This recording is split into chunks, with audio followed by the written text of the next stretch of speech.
Interesting.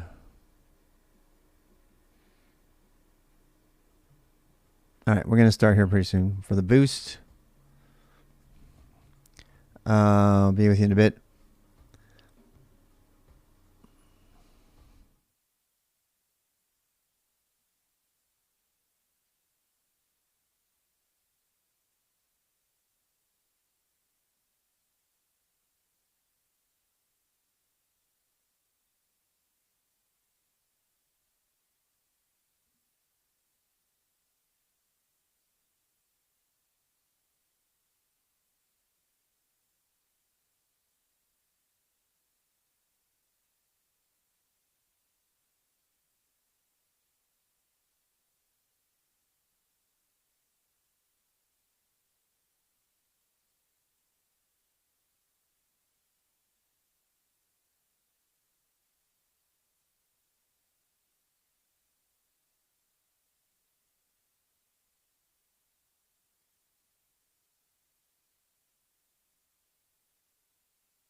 All right. Let's get going.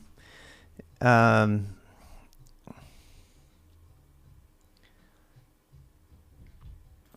right, if you're here for the beginner boost, you're in the right place. That's what we're doing. We're on week 11, and we're continuing our bash coding. We're going to start doing conditions today, I think. Hey, Fickles Rao, how are you? So I'll make a directory for this called 11. We'll go into 10. So in 10, this was last week. These notes are just in the boost. In case if you haven't noticed, I put a link to it already. Just go to rtbxrob/boost. I'm using the boost VM. There's already lots of coverage of that earlier on in this series. I'm running a VMware Ubuntu server image on Windows. So if you haven't got that going, you want to catch up with us, you're just joining with us now, go get that set up. You probably want to stop this video right now and go do that. Go find that video that does it. Not all these notes are not in the video description yet. Some of them are kind of old, but we do try to keep all the notes in the Git repo for the time being. Eventually, I'll get them all in the descriptions and everything. But this is stuff we covered last time. We covered a lot of random things, but they're all here. We covered binary because we had to, because we were doing return codes from functions. We covered functions last week, subroutines, functions, that kind of thing. We covered a bunch of, return is the one that got us on that.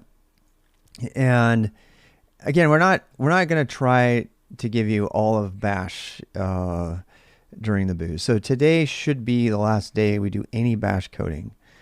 And depending on how things go, we might be able to start some Go, but I don't think so. I think what we're going to do is we're going to finish the Bash. Again, the reason for this order is we can't do customized configuration of your environment and basic, stuff like that until you know at least a minimal amount of Bash.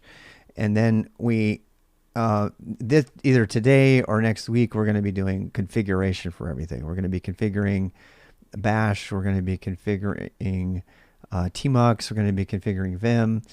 We've just been using what's already been there up to now. We did have one day for about an hour where I just took you through a world run tour of where these things live. But we're going to go through them more exhaustively. But it doesn't do any good to do that until you have basic scripting ability. And that's what today's goal is. So, and last week actually. So we're going to go for that.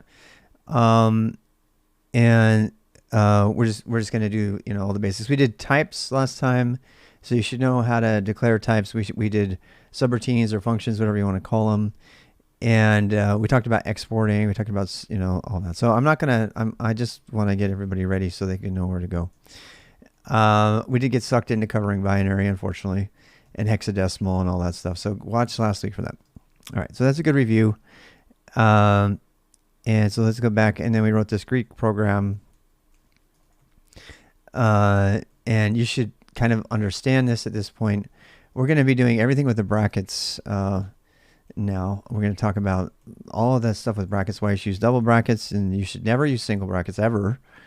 We're going to be using conditions. We're going to be expanding on that. We're going to do inline short circuit logic. Those are all things we're going to do today. Okay, so let's write that up in our plan. And if you don't, just a reminder, this style that I use is very much, let's sit together and work on this. So it's a little bit slower and it's not as clean, but I like it better that way. So we are doing, what are we doing? README. We are week 11. 11, all right. So yeah, let's take our greet that we did. Let's see if we can rewrite that. All right.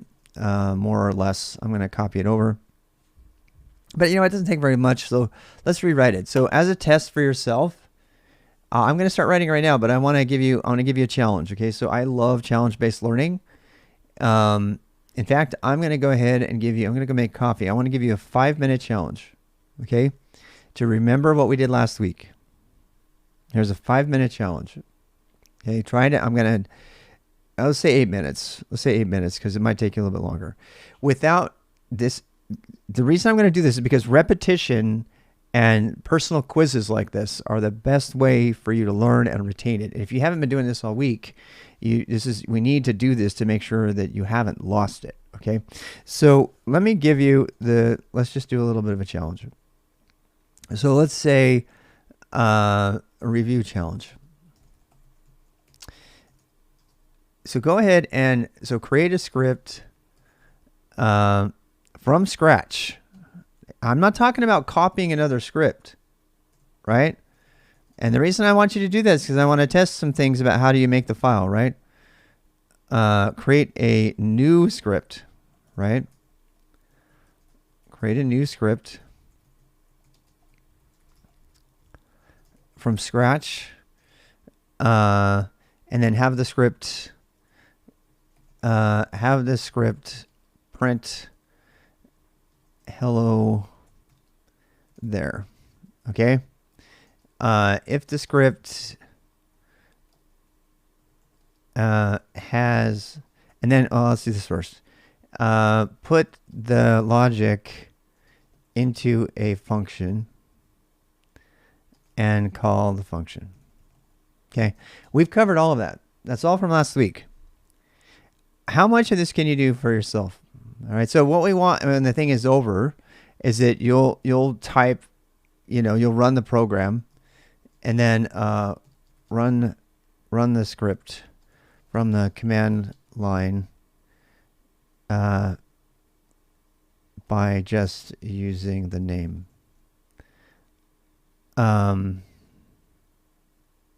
Okay. From the I'll just say run. All right, try that. Okay, try that. And when you get done with it, when you get done with this, I want you to like raise your hand and put something in the chat saying you're done. Okay? Y'all wanted this. Y'all wanted me to work with it, you just like one-on-one, hand-in-hand, the same way that I do with my people that I mentor, rather than telling you what you should know how to do and then leaving you. So take 8 minutes to do this, okay?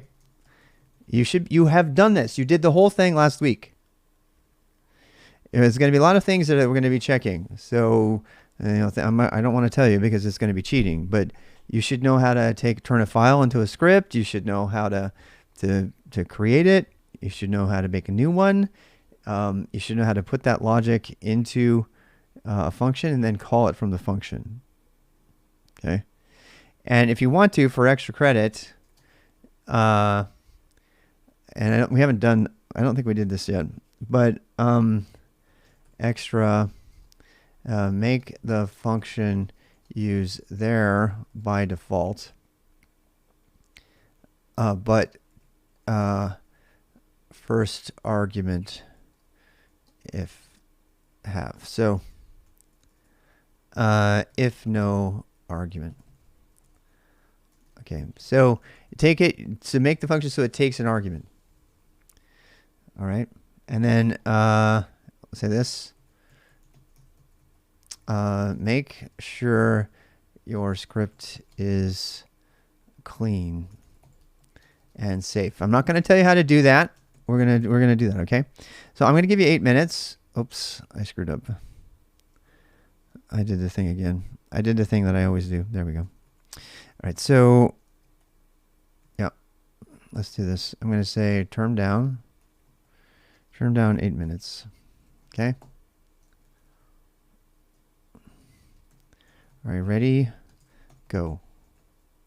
I'll put music on for you.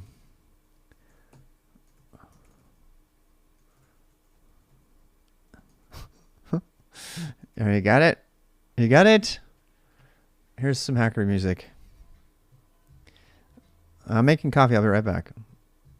We're going to go through this. All right, we're going to go through this. So see how much of this you can do for yourself. I don't want to move on until you feel like you've mastered this. So,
All right, 24 seconds left.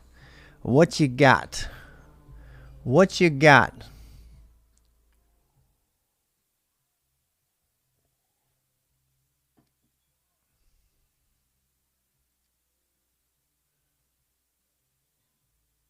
Nice, Frank. Nice, Frank. Uh-huh.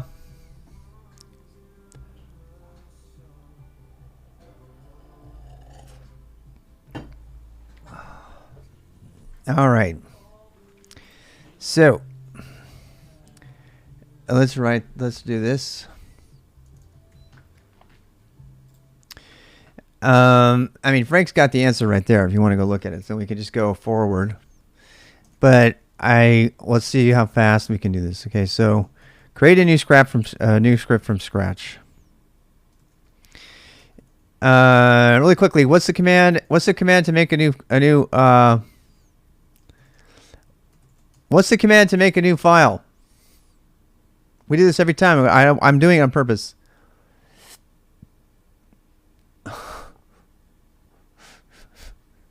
The Python 3 call. Yeah, lol. No. Dorks. Touch. Okay, so we're going to touch what? Touch. We'll call it greet. Are we good? Now, I mean, I've talked about this every time, but I'm going to do it again. How do I run it? How do I run it?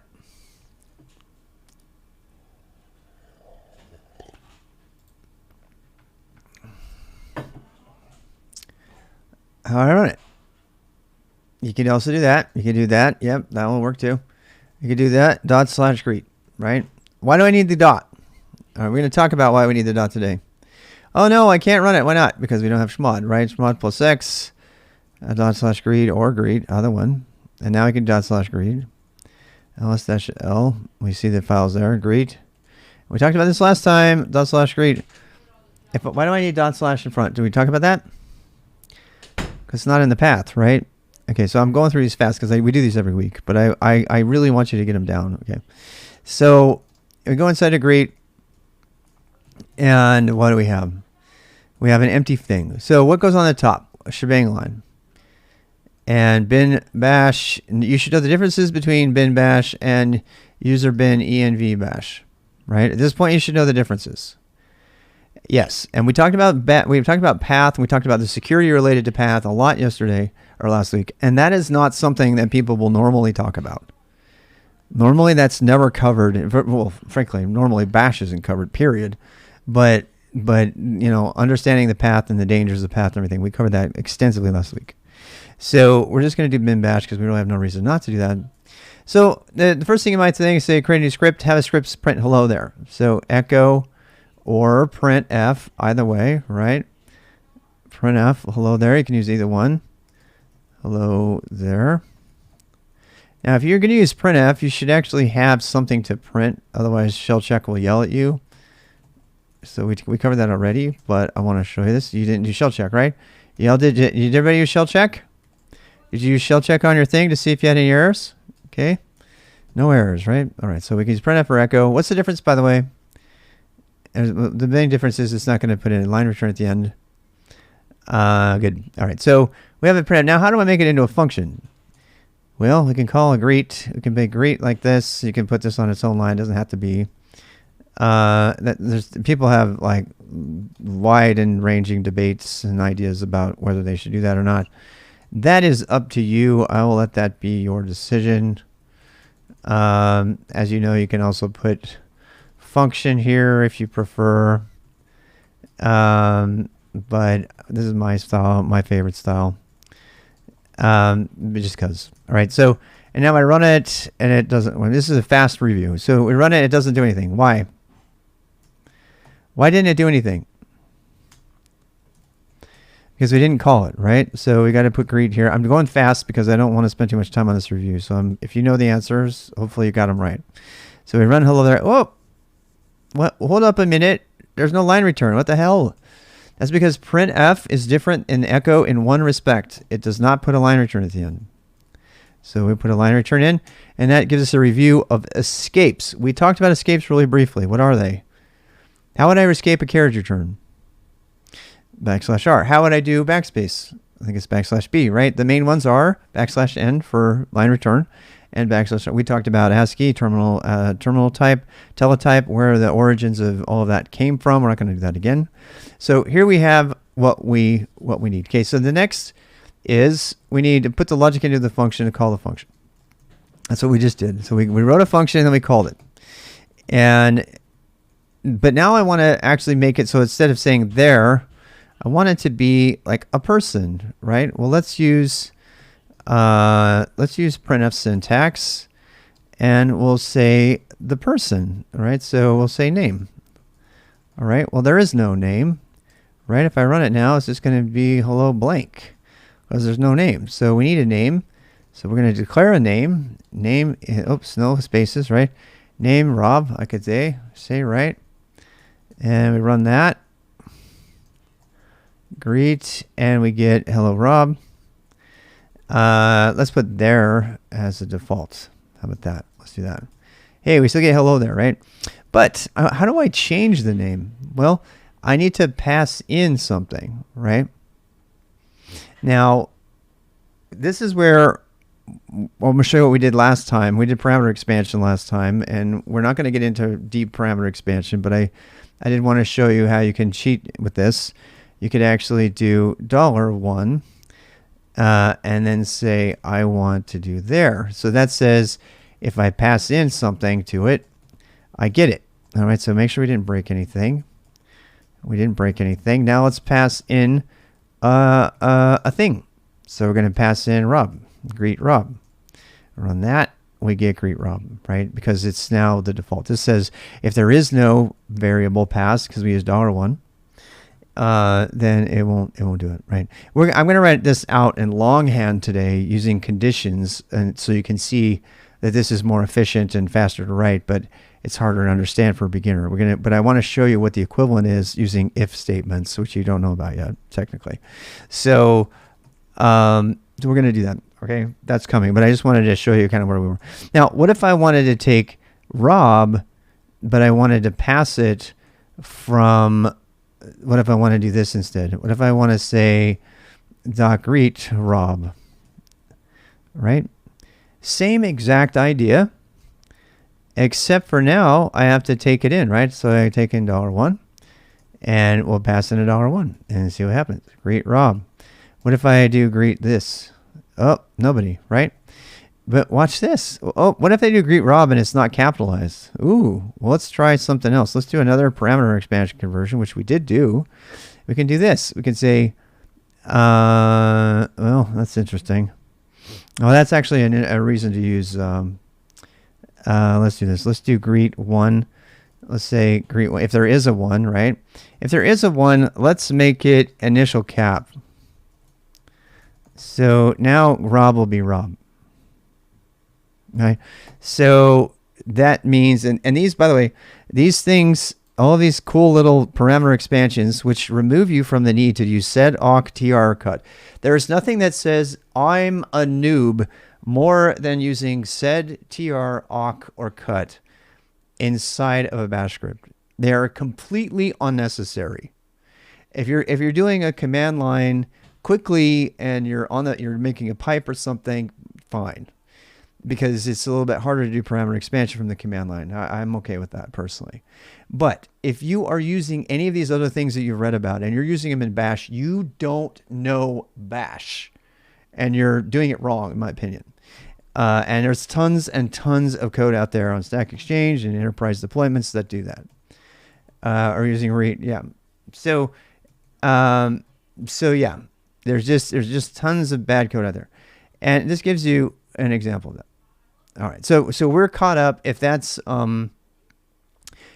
what you had, then go for it. You know, we can do the review challenges. I'm going to put review challenge. I'll put this here. Okay, so today is all about conditions. So no awk needed to analyze a CVS file, for example. No. No, I mean, not if you're using read properly. I would probably, I mean, something like that I would be okay with awk though, to be truthful. But you know what I'm talking about, right? In the awk print $1. No. I mean, that's what I'm talking about. Or like the 5 seds that pipe into each other. Not needed. None of that stuff is needed. And you don't have to take my word for it. You can go search for, bash only things. I think it's a bash Bible entry that has a bunch of stuff about that. Most of the code. I mean, if you're doing some really intense file processing, first of all, why are you using bash? I would probably be using Perl for that myself. Yeah, and just write the whole thing in Perl or write the whole thing in awk, which you could do that too. But I would not. I mean, if I was doing some really intense file processing, which by the way is Perl, why Perl was invented, do that kind of thing. So, but yeah, if you're going to do that, I would reach for something bigger. I would make like a Go binary or something. All right, so let's talk about conditionals today. So today we're going to do conditions and logic, which are really we haven't done compound data structures yet, and we're going to save those to the end. I've been trying to decide whether we should do them or not right now, but I think we need to do logic first. So what have we covered? We've covered how to make a script. We've covered functions, right? We've covered return value. Notice how there's no return value here. Why? Because I don't care. By the way, the default return value is always the last command. So if that succeeded, that will be the return value. And let me show you this. So if I could do echo this, right? And if I run it, we did return values last week. 0 means the absence of any errors. Okay, so there we go. We got all these stuff. So we're good to go. Now this is a little bit, mythic, kind of weird for somebody to go look at. So what if we were to do it longhand? And I'm trying to create an example that'll introduce you to the function stuff, right? So we could say, if you wanted to do this longhand, and a lot of beginners would write it this way. They would say local name equals there. So they have a default value, yeah? And then they would say if, okay, so here's the statement. I'm going to talk about it later. Dash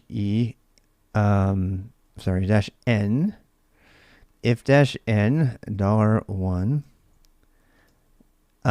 then 5. And this is our first view of a conditional, right? I'll get rid of this. So if we have, and we're going to go through all of this, okay? So then what? Then make name equal to $1. I actually don't even think you need the parentheses around that. We'll run it through shell check and check. And we could do an ENTR here. By the way, y'all remember the ENTR for this? ENTR bash dash C clear. I wrote a thing for this. You can write this in the script. /greet Rob. And then we're going to tell it this file right here, which is, what do we call it? Greet. So that means if the file name changes, then it will stack greet. Oh, whoopsie. There we go. Hello, Rob. So that command I just did, you want me to do it slower? So this command says run a little teeny program. This means that clears the screen and then runs greet Rob anytime greet changes for any reason. That's what ENTR does. And you can man ENTR that. All right, so now we have this fun thing running. But what if we were to do, let me show you that, prove that it's working. We did capital Rob, right? Let's do this. Make it lowercase. Yep, there we go. Let's make it all uppercase. Uh-oh. Hello, Rob. Let me get this. Okay. So, but it's working, right? It's taking in the name, and it's always doing that, right? So if we get rid of these lines, it should just be there, right? Okay, so there we go. So this is called a condition. All right. So it's, I mean, there's so many different words for this kind of stuff. So again, we're just kind of introducing programming nice and easily to you. We're not getting into it. I mean, we did get into types, data types, and things like that. But programming is ultimately about, procedures and steps and how would you do the things. I want to do this. And then if the weather is raining, then bring your umbrella, so if this, then that, when this is the condition, do this. That's a kind of an event driven model. But so this is the only thing you need to know about bash. And you're going to get a lot of people tell you wrong things, and they will work, but they're dangerous. So you're going to use double brackets in bash. And if you're like me, up until a couple of years ago, you were always leery about whether you should use double brackets or not. Like, I don't know, that's like a bashism. Why should I use it? I know I can use them in K-shell, but what's the advantage? I already know single brackets. I mean, I want to write it in POSIX. We already talked about the advantages of bash over POSIX, right? The biggest advantage being that bash is safe. POSIX is dangerous. It's super dangerous. And bash is much safer. And that, my friends, is the number one reason you should use double brackets. And I'm going to read it to you from the bash man page. All right. When you use, I don't know if I can find it, conditional, I think it is. Conditional expression. So here it is. This is why. Expression with two brackets. Return a status of 0 or 1 depending on the evaluation of the conditional expression. Expressions are composed of the primaries described below under conditional expressions. Word splitting, this is why you do it and never do singles. Word splitting and path name expansion are not performed on the words between the double brackets. They are if you use single brackets. Tilde expansion, parameter and variable expansion, arithmetic expansion, command substitution, process substitution, and quote removal are performed, however. So tilde expansion, nice and safe. That says, hey, here's home, right? Parameter and variable expansion. So if you use a variable in there and you use your little curlies like we did, that will get expanded. It will do math. If you use math, like with the double parentheses, which we'll talk about again later, and command substitution all work. Conditional operations such as -f must be unquoted to be recognized as primaries. When using blah and blah operators, sort lexicographically. So see the description of test built-in command for all of the conditions you can use, and that's what I wanted to immediately show you. So we got a good spot there. So we guys say, if you do man test, right, you can always do man test, and this will show you the old school POSIX expressions that have single bracket. And single bracket is actually a command on the system, right? It's actually a command on the system. It's not the one your system's going to use.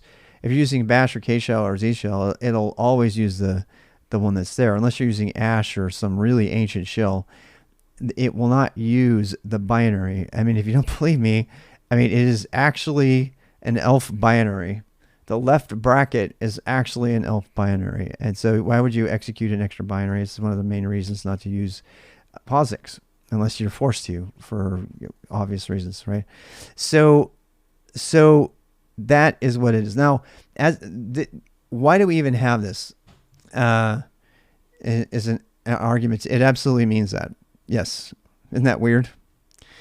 Yeah. The left bracket is the final argument to the right bracket binary in POSIX, not in bash and Z shell and K shell, right? But in the POSIX stuff, it actually executes the thing, and the right bracket is a argument that's observed as a marker for the end of the parameter expansion.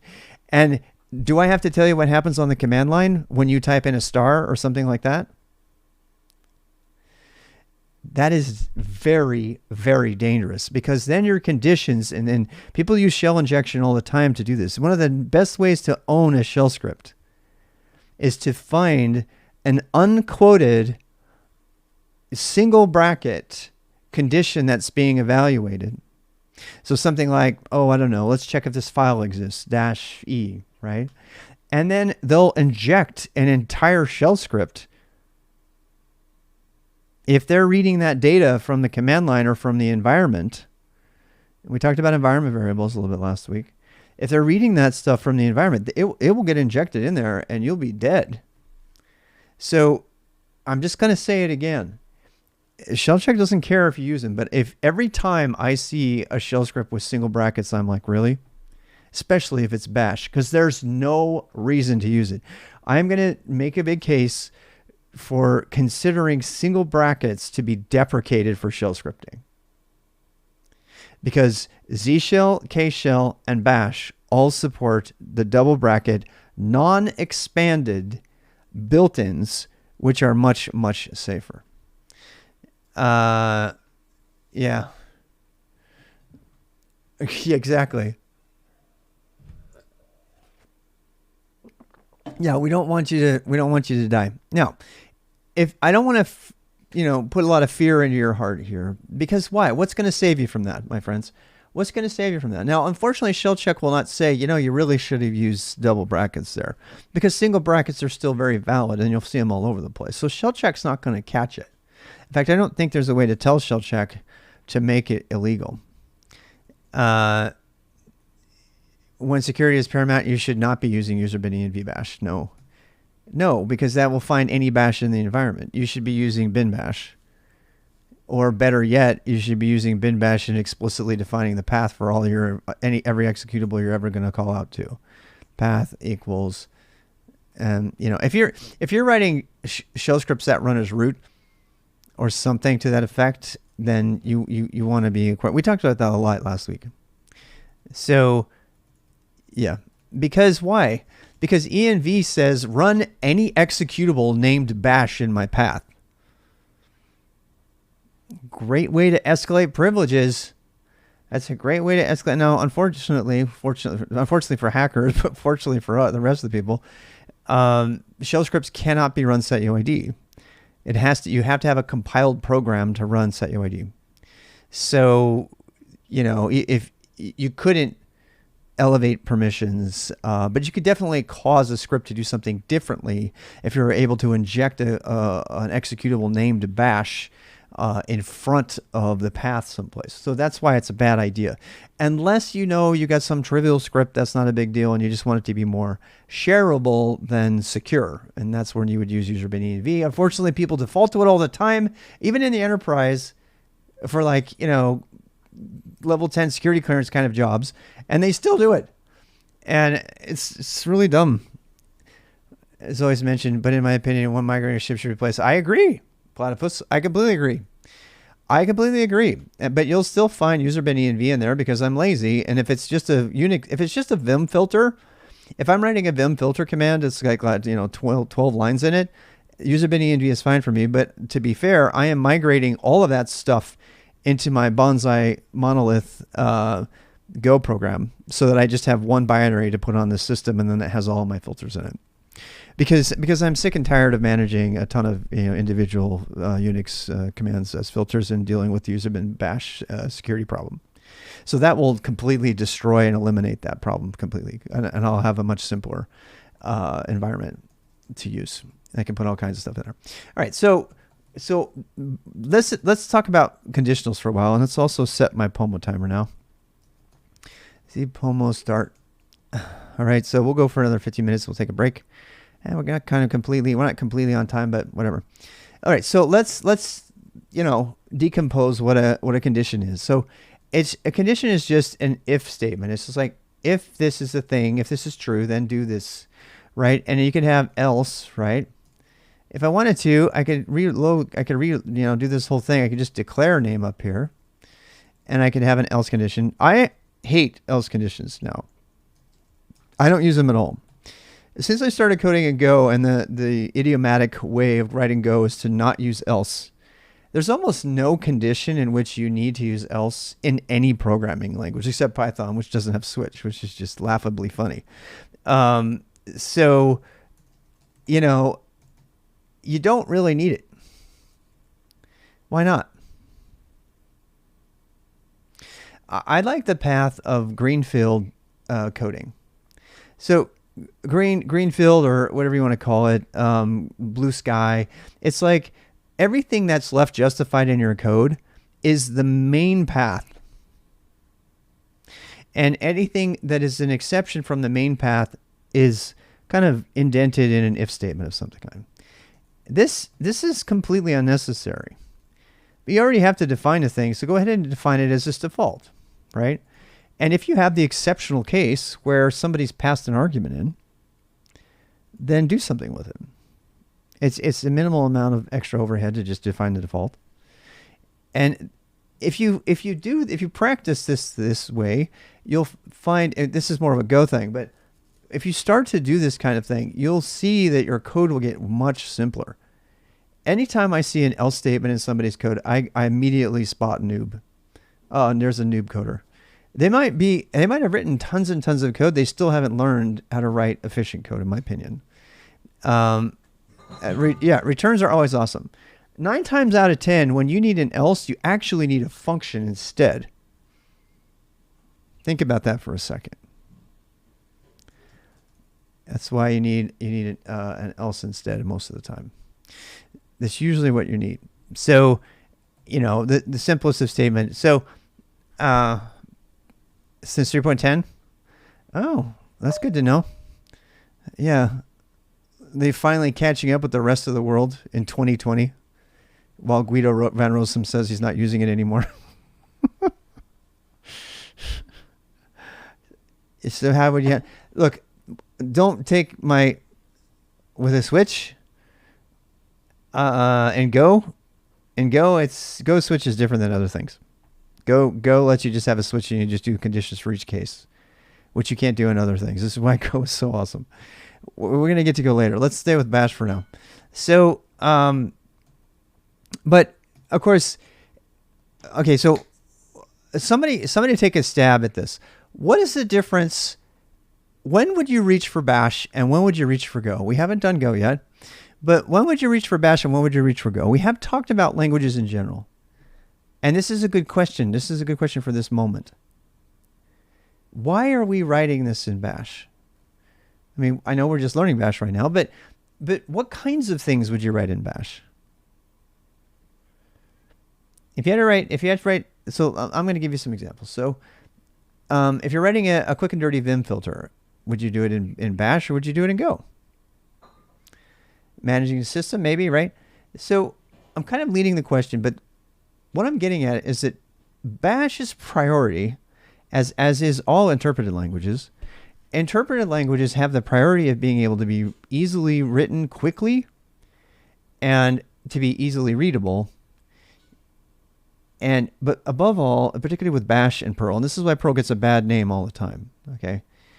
Perl is not meant to be an enterprise systems language, even though it was, because it was the only thing around that could do what people wanted until Python and PHP and the rest came out.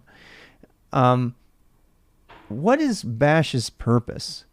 Bash's primary purpose is for you to write a script quickly that's probably not going to live for a long time. And if it does become so important that it needs to be, integrated into a tool, it's going to get migrated into something else. So Bash is for rapid applications development. Like we used to say, call it RAD, right? And the reason for that is important, okay? Because this is a lesson that I'm going to talk about that is not in books, right? So, and I'm going to throw a debate out here at you. I have an opinion on this, but I'm going to throw the debate out at you, okay? Which of these is better? Let's have a respectful debate about this, okay? But I kind of gave up what I think about this already. All right? Both of these do the same thing. Which one do you prefer and why? And I'm going to tell you what I think, and then you can make your own decision. Depends on who's meant to read it, okay? Quick programs, yeah, good question. Okay, so we'll put this as 2, right? And this is 1. We'll say this is, option 1. 1 and option 2. Interpreters preferred. Yeah, we'll talk about compilers later. But let's talk about this specific bash case for right now. Some people like the 1, some people like the 2, right? And I bet if I were to ask you, I know it's hard to chat, right? But if I were to ask you, what is it that causes you to like 1, you would say what? Somebody want to give us a reason? Why would you like 1 over 2, or why would you like 2 over 1? And I can pretty much guess your answers here, right? So 2 is more easily understood by the most people, right? 1 is concise and quick to write. All right. So this is a big deal. And I want to open this for conversation for at least 10 minutes. Okay. Because this, usually when there are religious wars over languages, many of those, the fights that happen are not even considering why the thing is being done or created, right? They're not. And by the way, this quick and concise stuff, guess what? That's what Perl was designed for. So I'm just gonna tip my hand here. When you want to write code quickly, the languages depend on context and hieroglyphics that make it so that you can write it very quickly and very densely. And that's what we have here, right? That's what we have here. And when a language like Python, so the reason I'm saying this is because a lot of people have started in Python or Java, mean not enough knowledge, right? For people who don't know Bash, right? So, this really depends on the constraints of your development. So I'm not going to tell you what to do here. I'm going to tell you to make a conscious decision to write quickly and concisely under certain circumstances that you find favorable, and then to write very, very longhand kindergarten code that everybody can read, which to me, I find actually gets more cluttered on occasion. It seems to be clearer. I think this is clearer, actually, personally. You just have to know what dash means. But most people don't know that. I'm going to ask another leading question here.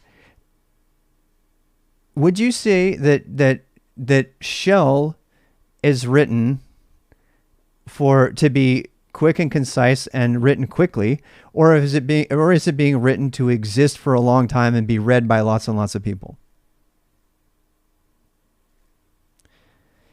When I'm writing a quick, I know I'm spending a lot of time on this, but I really, really want to hit this point home because this is not understood by operational developers. And people who come from a background of Python or Java or C or whatever, and they enter the SRE world and they start, saying bad things about Perl or shell or anything like that. It is kind of both, right? So what I want you to understand about this is that it really depends on what you're making, right? There are, so the Google standard style guidelines, which by the way, I strongly recommend. I should probably go look them up for you. There's some things in it I really don't agree with, but one of the Google bash scripting style guidelines says, if your script is over 500 lines long, write it in another language. And that's Google's internal style guidelines for scripting. And I like that. And I've done it actually. My Twitch and my Zet are both still really freaking long, like 2,000 line bash scripts, right? Because I love bash. But at a certain point, you're rapid. You found them. Thank you so much. At a certain point, you're going to find them. Some of the stuff they have in there is a little bit overly, dictatorial, I guess. They moved it down to 100 lines now. Wow. So the reason that we're learning Go and Bash in this boost is for that very reason. when you need to write a quick and dirty Vim filter that's going to, count the line numbers or do a BC for you and give you the total or any of these little things, then yeah, maybe a shell script is okay for the time being. So you can like flesh it out. The whole idea of shell scripting is writing things quickly and fleshing out what it is that you really want to do. It gets out of your way. It gets out of hey Hector, it gets out of your way and it lets you imagine what's possible, right? And we used to have a saying, don't make your hack too good, right? Because you end up writing a proof of concept out in the shell scripting language and you're like, and then it's so good, everybody's like, well, this is fine, let's just use this. And then everybody else is, tortured by your quick and concise, contextual Perl or Bash, and they have to deal with it. It might not even be secure. You might not even run shell check on it because you just wrote it to just prove a point. You want to do it quickly. So for rapid applications development, testing ideas and things like that, writing the duct tape and the glue, Bash makes a lot of sense. Perl, Bash, K-shell, whatever you want. But as soon as it grows above 100 lines, it's time to reach, as Guido van Rossum says, this is his exact quote, "We have learned through sad experience that projects of a specific scope and size require strict typing." And he said so at a Python meetup while he was talking about why he thought maybe turning Python into TypeScript is a good idea. Because Python is being used for enterprise scale applications, even though it, strictly speaking, only has 3 or 4 data types, period.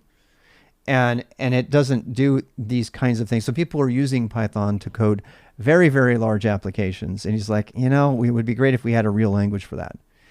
And so they're trying to do that. That's what TypeScript's trying to do. But Go was developed from the beginning to be like that. So that's the kind of language that I want to pick when I want to make something that's going to live, that's going to be around for a long time. And frankly, this is my process. I'm in the middle of doing this. I will write a quick shell script, and I have like 800 or so shell scripts or something in my scripts directory. And then slowly I'll take that script and go, where can I put that into this other monolith tool that I have? This, which you're going to say, well, monoliths aren't Unixy, and we'll talk about that when we do the bonsai coding in Go, and we'll debate about whether that's a good thing or not. Git does it, GH does it, a lot of applications do that. So, I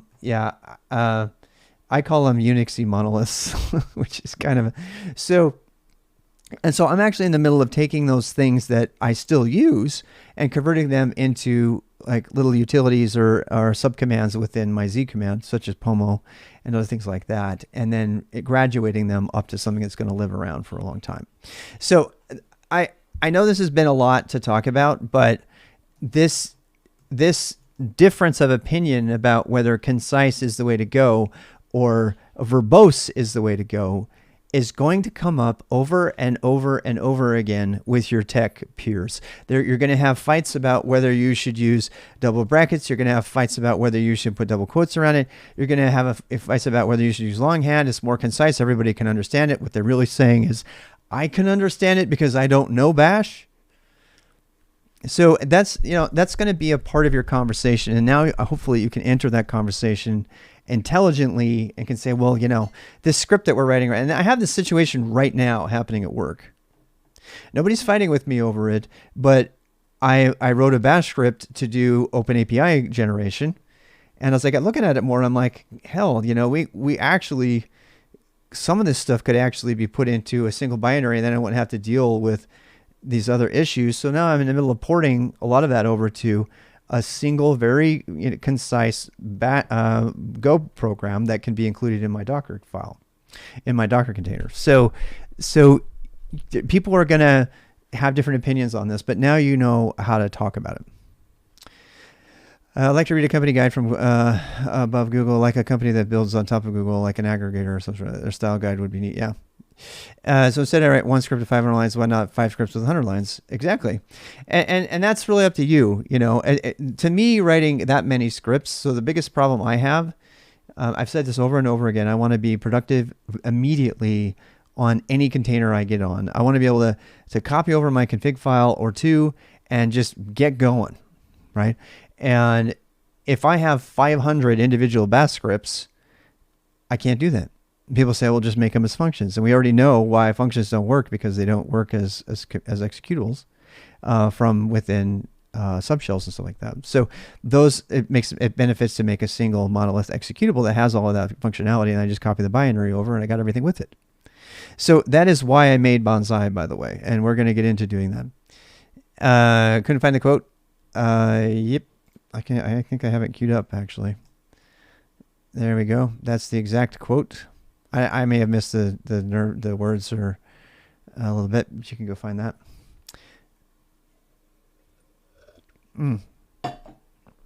Okay, so, and I didn't get it exactly right, but that's what we had. So, basically the world has grown up and they're like done with interpreted languages for the most part. And it's taking time for, machine learning is still dominated by Python, but the reason machine learning loves Python, I don't want to get into language war, but the reason machine learning is so prevalent in Python is not because of Python, it's because of C. The TensorFlow library is written in C++ that's being used everywhere, and that is being stubbed in Python, and Python's superpower is stubbing C code really, really quickly and easily. But that's only because people have been doing that the way. There's a million other ways, and there's some machine learning people moving to Go, actually. I have a great blog entry on that. It's a very small percentage, so you still need to learn Python if you're doing machine learning, obviously.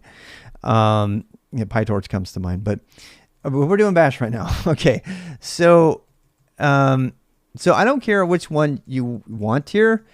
You can pick whichever one you want. They are the functional equivalent of one another. And we could have, I'm going to put an else here, right? So I told you I don't like to use else, but I want to make you aware of it. So if you do encounter a condition where you think it needs to be there, fine. All right. So let's see what shell check has to say about that, by the way. Greet. And again, these are just my opinions. I have strong opinions on these opinions, strong feelings, but make your own decisions. I've been telling you all along since the very beginning, take in multiple sources of information, do your own experimentation, and make your own conclusions. And if they differ with mine, that is fine, okay? I want to work with you on a team, but it doesn't mean that you're any different, right? So I am speaking kind of strongly from the position of like, this is how it should be. But please remember that this is, you make your own decisions based on your cases. And we can have, healthy, fun debate about it without, hating on each other. Disagreement is not hate, by the way. Do I need to say that? In 2022, you kind of have to say that. Disagreement is not hate. Don't cancel me because I disagree with you. And this is regarding the nature of life and love. Probably people get mad about that. All right, let's keep going. So we've got great. We're doing. We have 33 minutes left. This is a condition. All right, so let's go back to option 2 here, just for the sake of argument, and let's play with this condition a little bit more, and document it. Okay, so actually, I think we still have it up. So here are shell convention. You never know, man. People get mad about strange things. All right, these are short circuit logic operators, which we're going to come to later. We talked about operators. What's the difference between an operator and operand? We talked about that 2 weeks ago. Muting all persons who choose one. Exactly. Because you like it because you can read it, right? Yeah, but I use it all the time because I know what's up, right? And it's just my code. I will say this: if I know that a team is going to be reading my code, I will be likely to use the less magical things, which always makes me nuts. It makes me nuts because I hate it.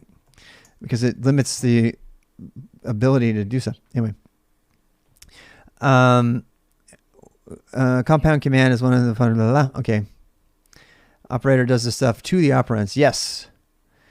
If you do one, you put a comment above it. It's still shorter. I think we're on the same page, Patrick. Close. Clear for Rob now. Oh gosh. So here's some other stuff here. So we have command execution below variable assignments of built-in commands. So if you put stuff in parentheses, it's not technically a subshell, but it will run that stuff. You got to be careful though, because you end up making an array out of it. But what I do want to just talk to you about is this. All right. So we have double parentheses and we have double bracket. Right. And for the sake of this kind of boost, we're not going to do anything besides that. And I already told you about, here, I need to change this. I can put this in the notes. I forgot to cover this. We talked about, so what did we cover? We covered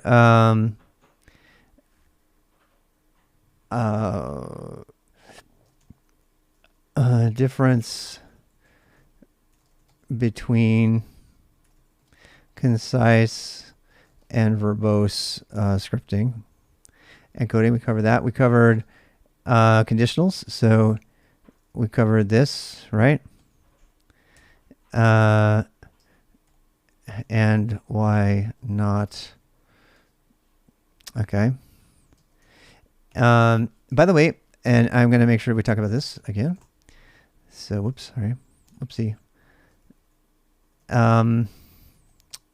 Please tell me I don't have that open, right? Okay, good.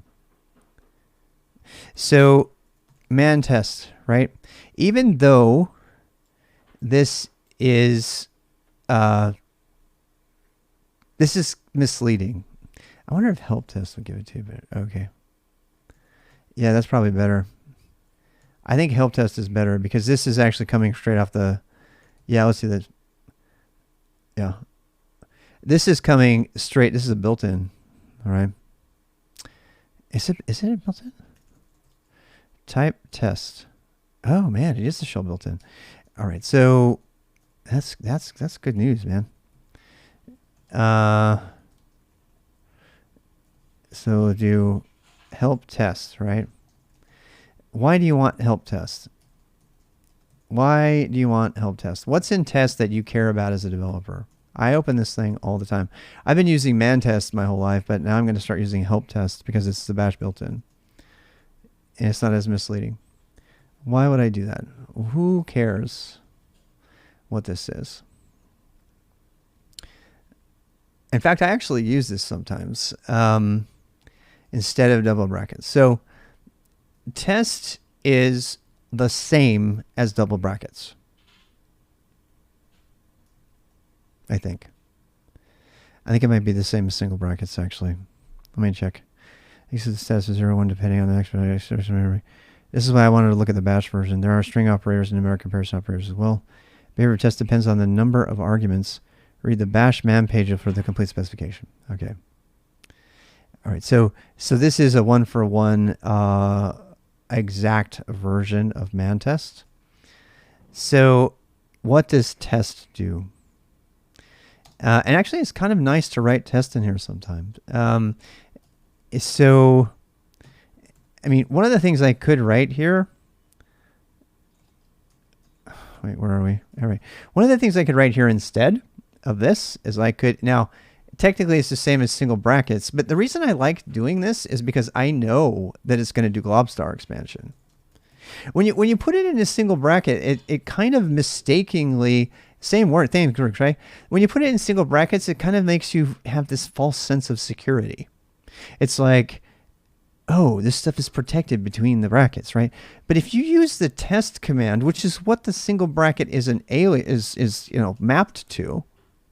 I mean, I'll prove it to you, right? So ls-l bin left bracket. See that? ls-bell test. Different file. Oh, that's interesting. So that one's smaller. This one's, that's really weird. The left bracket command is actually bigger than bin test. That's very interesting. So anyway, when I do a test, you'll see me whenever I'm using. You'll see me use test a lot. And the reason I prefer test is that because if somebody's going to come along here and do start.md, can you see right away how that, I mean, that's not a thing. I screwed it up, but I'm doing this on purpose.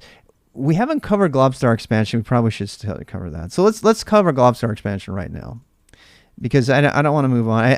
We've dabbled around it, but we've never really talked about it. Okay, and then you'll know what's up, right? So Globstar expansion. So there's lots of different expansions. The Globstar expansion is the one that ruins people's day. All right. I mean, it really ruins your day. And let's read about it. So man bash, and we can just search for expansion. Okay. And we'll see the expansion has its own section. Where are we going to go? Expansion. What time is it? 26 minutes. Okay. See the expansion.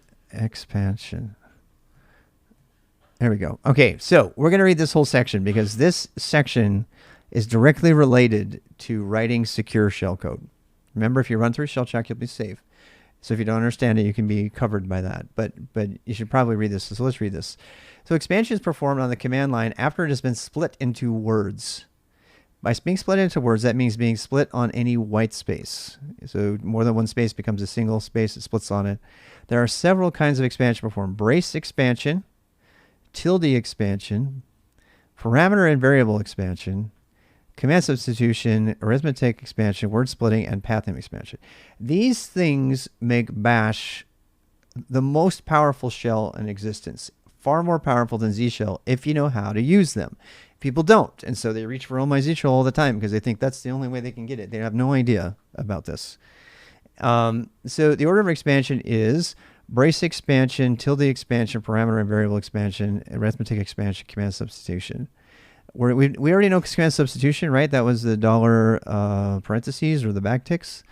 On systems that can support it, there are an additional expansion available, process substitution. This is performed at the same time as tilde parameter variable.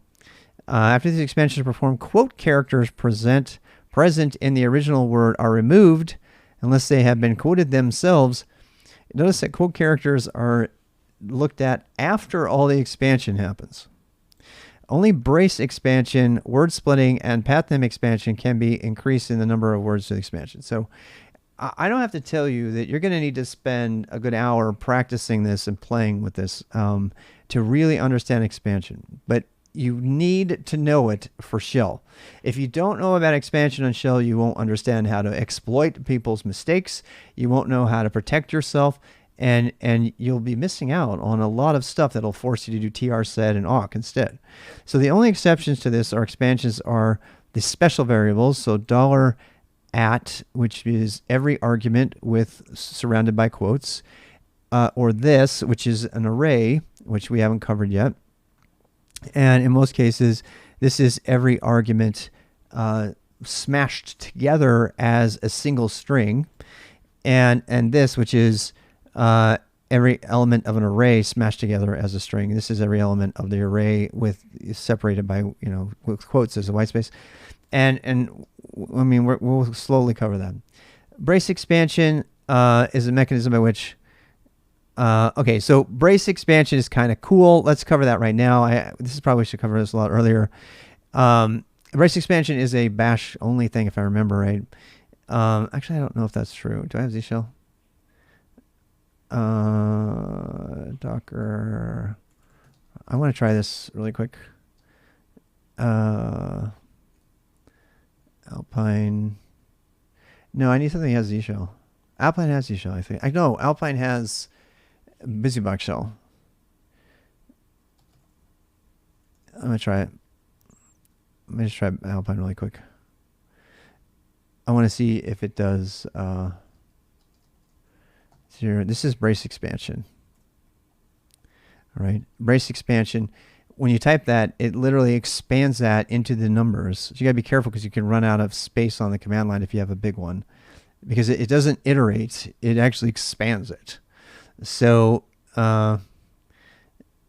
do echo I done. Oops, looks like no. Now the normal way to do this in POSIX, if you don't have that, is to do command expansion with SEQ 0 to 10, and it gets the same thing. So that's the POSIX way to do it. And by the way, if you put quotes around that, what do you get? It doesn't work the way you want. Because why? It iterates once with a variable. So there. Okay, so that doesn't mean anything because that's not a Z shell test. That's an Alpine BusyBox test. So not quite a good enough test. We'll have to come back to it anyway. So brace expansion just says take whatever's in the braces and do a thing, right? And you see me using this all the time. So if I do for I in 1 to 10, do echo I dot to do done, and then I bang bang bash to run that, and I get a list, right? Again, you could do the same thing with the SEQ, like I already told you. SEQ, a lot of people, there's a lot of Stack Exchange answers that use SEQ only because they're Z shell people, and that will work there. Okay, the SEQ is a sub shell, is a sub process call, and the other one is just internal to bash, so it doesn't do it. So that's brace expansion. There's lots of things on brace expansion you can do. You could say this. You could say, so you could say, I want to list all the files that end in MD or TXT. List star, which means any file in the current directory, which is a Globstar expansion. And then we say, I want to list all the MDs, right? But I can also say, I want the MDs and the TXTs. And now it adds both of them to it. So that is, Globstar expansion. Now, if you've enabled it, you can actually do something else. You can do star star, and you can get everything recursively down below. That has to be enabled in your shell, though, and that's why we're going to get into shell expansion. I believe that's, which op is that? I forget which one is. I think it's Globstar. I can't remember which one. It's probably in here. So let's go down and talk about it. So yeah, you can read more about brace expansion if you want. I'm not going to spend. That's enough to get you going on it. Okay. So when you have a $sign in front of the braces, it doesn't expand, right? Because why? Because that's part of our variable stuff. That's like, I want to say ls don't, right? End .md, right? Now it's like, oh, I don't know a thing, yeah. So, you know, if I didn't do that, it would actually work. In that case, it would work. But there are, oh no, let's give you a different one. So when you're using variables, let's do this. Let's say, don't forget, right? And we're going to do don't forget. We'll say, let's make this part a variable. So we could say, what, right? And that will do a thing. But what if I define a variable called what? So what equals don't, right? And that works. But what happens if I do this? Uh-oh. Why? Because it's smashing it in. If I put braces around it, then it protects the variable. And you know, the Google SKILSTAK guidelines would have you do that to be really safe, right? Because that variable might have spaces in it or something. In fact, what if it did have spaces in it? Let's try that. So what equals something, actually no, and then we'll do it. Uh-oh, no such file or directory, thing forgot.md. So you see what it did? It tried to do two LS's. It tried to ls sum, and then it tried to ls thing forgot. But if I were to put it in double quotes, it protects it from that expansion. So it doesn't do the word splitting. In that case, that's word splitting. It's not expansion really. But you see now it only gets the one. And then I can, you know, change it. So that's why you should put double quotes around things. If they have any kind of variables, they're going to expand inside of them, no matter where they are. And if you're afraid of that, make sure you do your shell check on this stuff. All right, so that was just to make the point that this is not considered brace expansion because it has the dollar in front. All right, that's also how you initiate variable expansion later, right? So we'll do that. So like I could do what colon, and I could say don't, right? But see, it's doing something because there's something in what. But if I unset what, so echo what, it's like nothing in there now. Now it'll get the right thing because what is empty, and it grabs don't instead and puts that as a default and gets the right thing. So that's parameter expansion, which we're going to come to in a second. So we have brace expansion. And we have the shell built-ins. And then we have tilde expansion. Tilde just expands to home. So tilde just always expands to the home, your home, or to the home of another user. So if it's tilde, which by the way, that's a waste of time to do that because you can just CD and it goes there. But, and dash, by the way, gives you back where you were. But if you have another user on the system, well, I don't have any other users, just me. So, I mean, if you wanted to CD into tilde root, that'll turn into root's home directory. But I don't, here you can see it, right? We could actually just echo it. Let's do that, echo tilde root. And that echoes it, right? If I echo tilde, it'll do mine. If I do echo tilde RWX Rob, that's a shortcut left over from multi-user days. You don't need to CD tilde. You can just CD and it will go there automatically without it. That's universal. So you don't need the tilde. You don't need the extra work to do that. You can just do CD by itself. So that's tilde expansion. It's exactly the equivalent of $home. I almost never put tildes in my code. I almost always will put $home instead because it's more explicit, but that's up to you.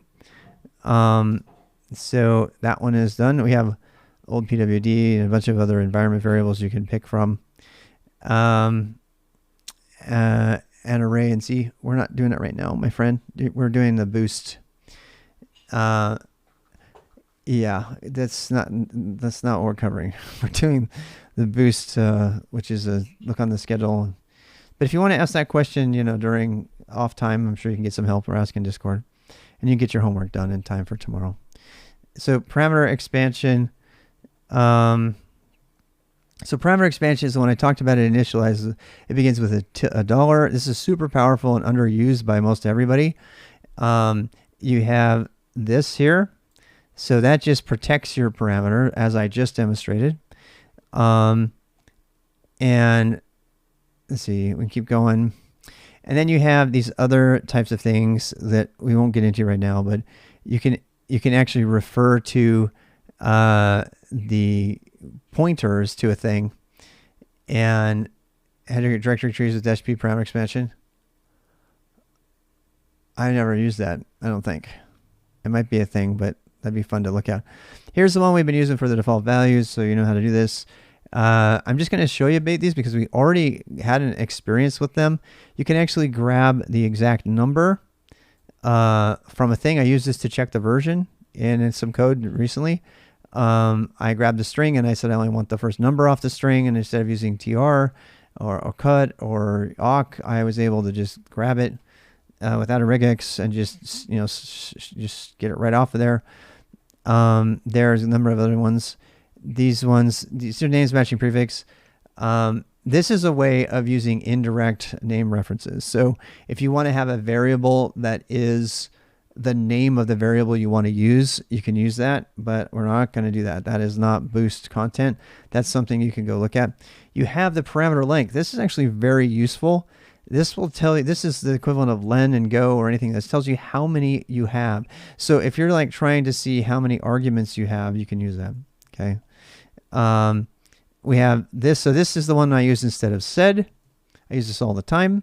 So this removes all of the content up to this word. So again, you can combine this with glob expansion and have it do what you want. So let me show you this one. This is a very underutilized one, parameter expansion. And I'm going to show you this one, and we'll put it in the thing. So if we do echo, do we have a what still? Do we have a what, or did I take it out? All right, so if we have a what, so let's say what equals Mr. Rob or something. All right, so, and I actually don't want the Mr., right? I want just Rob. So, you could do it with said or whatever, but you could also just do this. You could do echo what? Okay, we make sure we got our thing there. Okay, and now we're gonna chop off everything up till the first space, up into from the left up to the first space, right? So that's pound sign. So pound sign goes in the front. Dash P is not, it's not POSIX, but I use it all the time. Yes, you can do that. Make sure dash P. You can totally do that. Yes, you can. That's a great example, Patrick. Thank you for that. So you can say, I want to go everything up until the first space, right? Well, you have to match all of the stuff up until that point, right? And then you get that. Oops, I put a extra thing there. So you see what I just did? I chopped everything up to the first space. But if let's say I have more than one space. All right, so let's say I have the Honorable Mr. Rob. I don't know. So let's say that. Uh-oh. That's not what we want. So we want the match to be greedy. So this time we put an extra pound in there, and that will go all the way up until the last match. In this case, space. So almost always you're going to have a star and then the thing you're matching, whether it's a word or a character or whatever, right? So that is how you chop stuff off from the front. And you can do the same thing to the back. So we're going to do that to the back this time. Okay, but we have to kind of reverse it, right? So we want to get rid of the name this time. We want to get the title. So I'm going to do it this way. And now I get the Honorable Mr. Why? Because it chopped everything up until the first space. If I wanted to chop everything up until this space, I would have to put 2%. And then it chops all the way up to the first one. And by using one or more lines, you can, I usually have, sometimes I'll have two of them. I'll have two lines where one will be transforming the one into the other, and then it will just go, it'll go from there. So code history. I don't know. I have a command for that. I'm sorry. Go look for my commands. It's in there somewhere. I've been programming a while. So this, as you can see, this is much simpler once you understand it. It looks pretty cryptic, but once you understand it, this is far easier to remember than a sed line. It's also much less work on your computer because it's native bash. And people don't do this. You see crappy, TR and cut code all the time, all over the internet, because they don't know this. So now you know it. And I thought it was worth time. My wife's going to really turn her vacuum on right now. Can you hear that? Please tell me if you can hear that. I have to ask her not to do the vacuum right now. If you can hear the vacuum screaming in the other room, I need to know, because she decided to do the vacuuming right now. Very quietly. Okay, fine. I'll mention it to her during our break. So it's very quiet. Okay. So, sorry, that's my wife. She makes a point of doing really noisy things every time I stream. Then again, I stream 12 hours a day, so. History of the primary expansion as compared to C, or the semicolon strength splitting. I do not know the history of that, no. So here's another one. Okay, so here's your sed replacement, right? This is your sed replacement. This is pattern substitution. Every time I see a sed command, which is just replacing things, and they don't use this, I just get really aggravated, because it's so easy to do, right? So where's our echo what? So the Honorable Mr. Rub. Let's say let's change honorable to be most honorable. All right, so honorable to be most honor, or when you can't do boom, the most honorable Mr. Rob. How hard was that? There's no sed. It's super easy, and people don't do this all the time. One of the best uses of this is this. Type path. Whoopsie. Path. Where's my path? What? Did I delete it? Oh, right. Okay. You got it. You got it, my friend. Patrick's got it. So I removed it apparently. So this says replace We forgot to do the double. Let's do the double. All right, so the double is the same. The double just says every place that we do it. So if we were to say, actually, let's do something crazier than that. Let's say echo what, right? And let's replace all of the O's with, let's make some leet speak. How about that? Let's make some leet speak. Yeah, we're going to be cool. We're going to make leet speak. We're going to replace all the O's with zeros. Yeah. Now we got leet speak. What?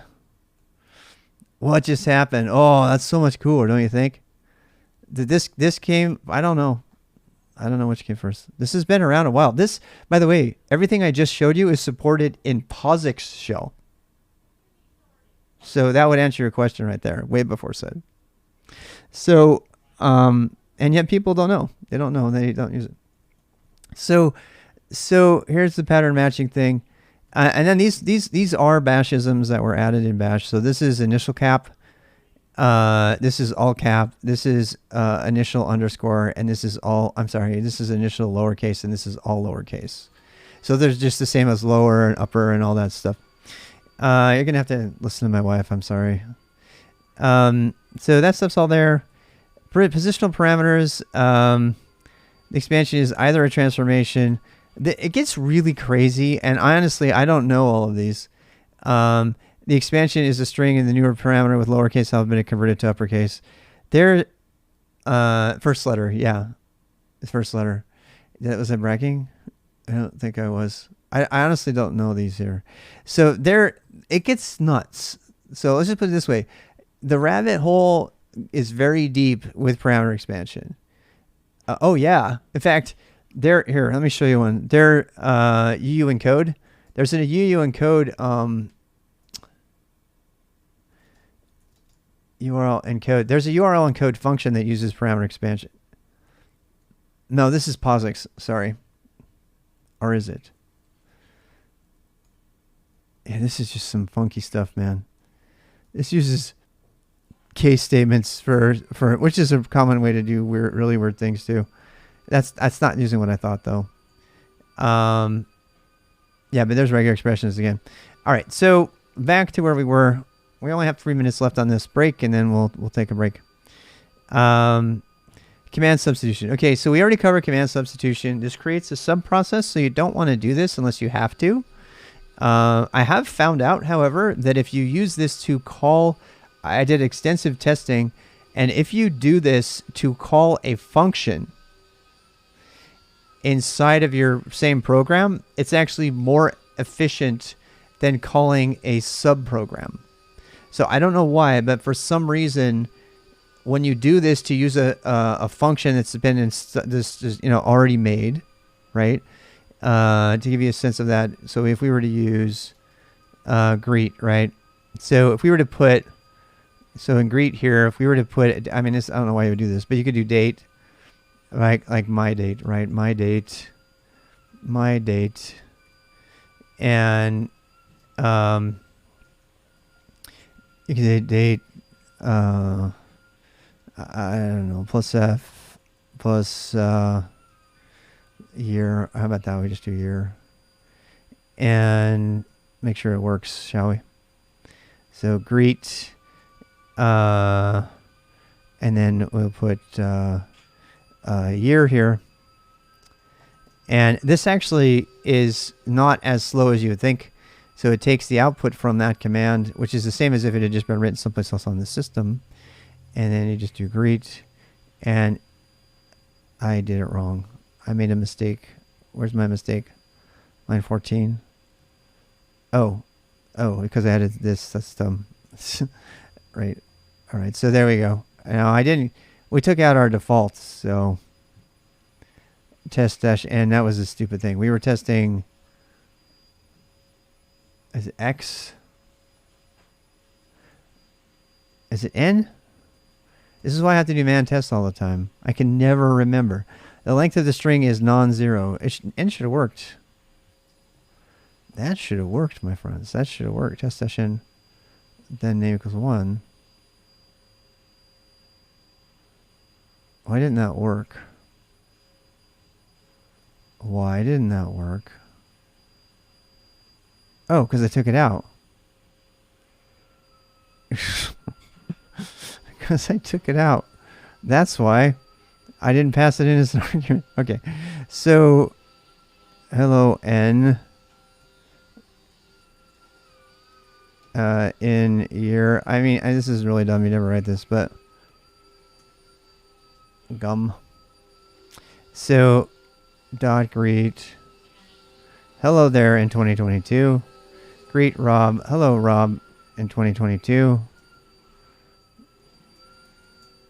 Yay. All right. So it's working except for the line return.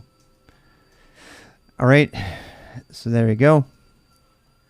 Greet Rob. So what I'm trying to tell you is that command expansion, and I do sometimes use the backtick, but I only use the backtick on the command line. Why is the backtick worse than the parentheses? Somebody. We've talked about this. Why is the backtick worse than parentheses?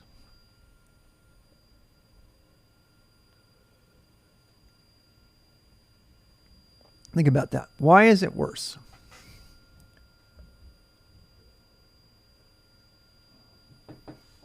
I'm going to show you. I'm going to drive you off a cliff on purpose. Less visible?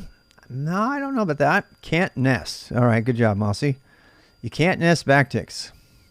Can't. So we're going to do this. So let's say we have date, right? So we have date plus y. It'll give me the year. Is it %y? All right, so %y, right? So I want to make that into a thing, right? And now I can say echo, and it'll still echo it. Echo, it is. And I'm not using quotes because I'm a bad boy. I'm going to put them on there. Now I'm going to put them there. Okay. Now what? So the date actually lets you put stuff in it, right? So I should be able to do blah, right? But what if I wanted this to be another variable? What if I wanted that to be like the year, right? You see some like year word. I know. Let's say the year word is determined. So then we have. I mean, we could do echo. Let's do this. Let's make a function for this. So let's say year word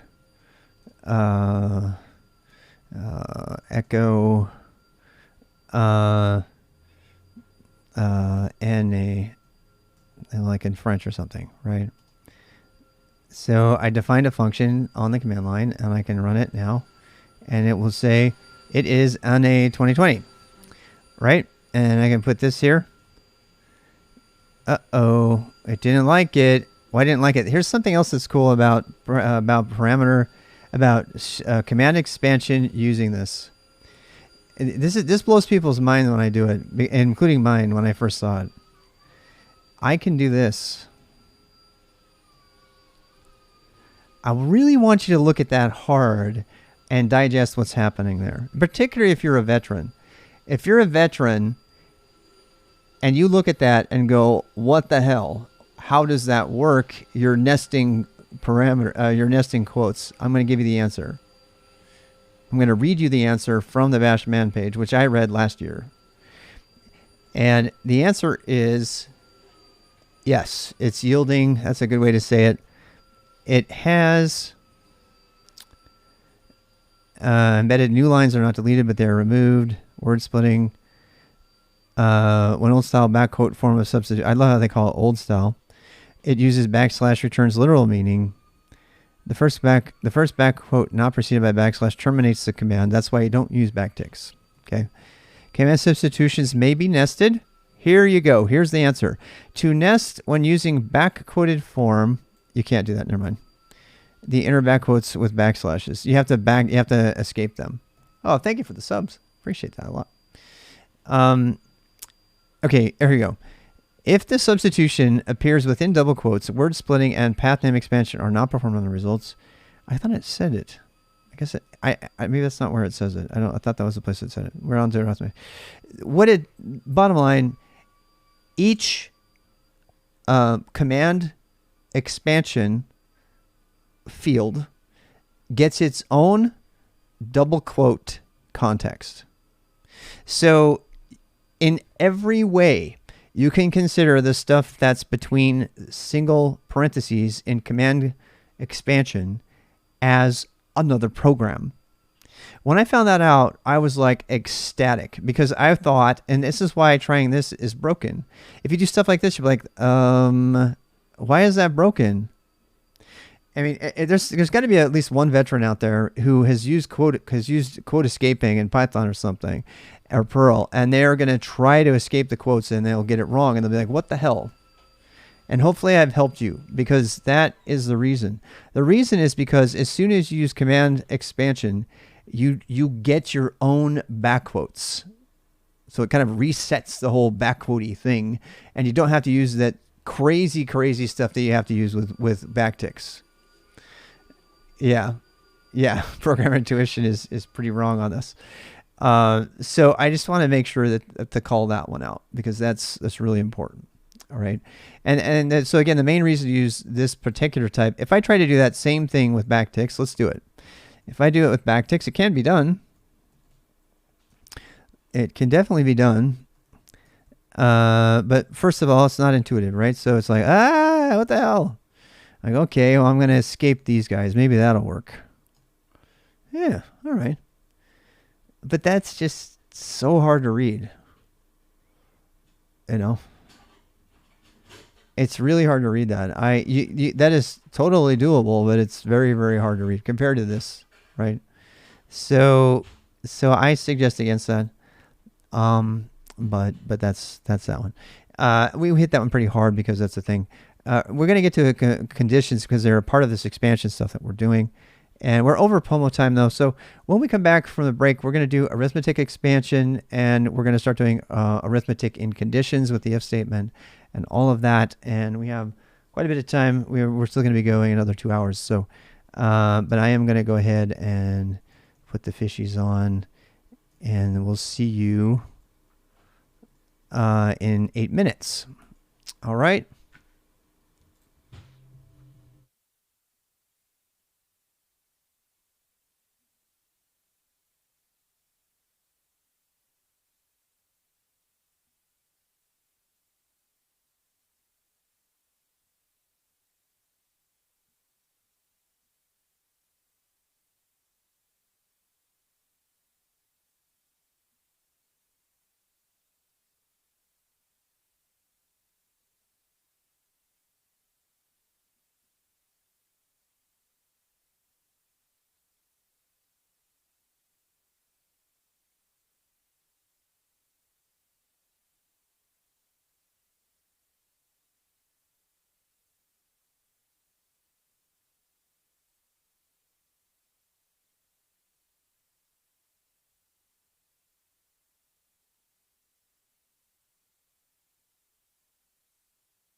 I just want to make a plug for this afternoon.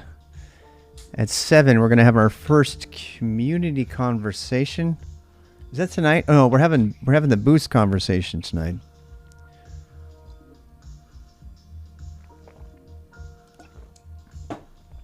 So if you have questions that you want to actually ask me, check out the calendar.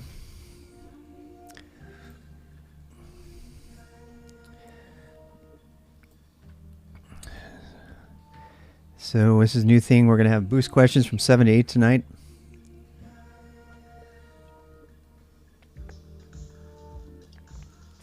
I'll be sending that video up to YouTube.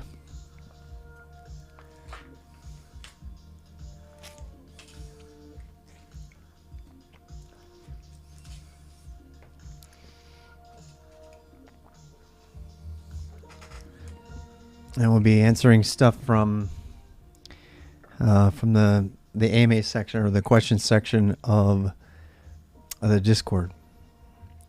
And we're going to have regular question sessions every night at 7 now. So that's a new thing.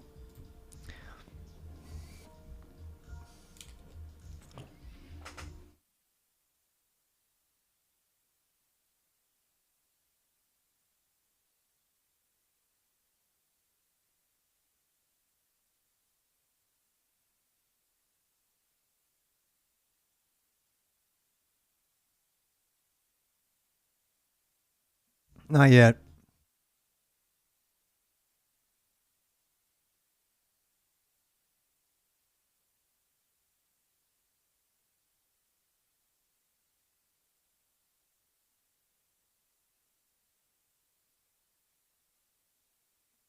Anything even remotely related to the boost. That's priority today. If there's no boost questions, we'll just answer any question.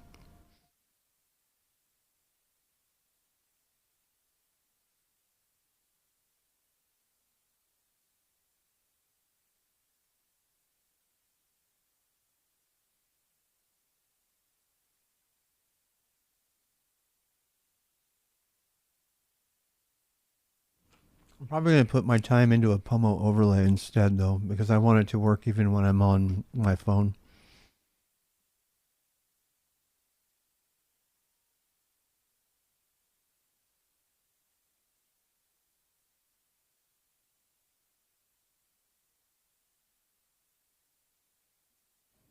I'm not really interested in Vim 9 because Vim 9 is not a... You know where my lighter is?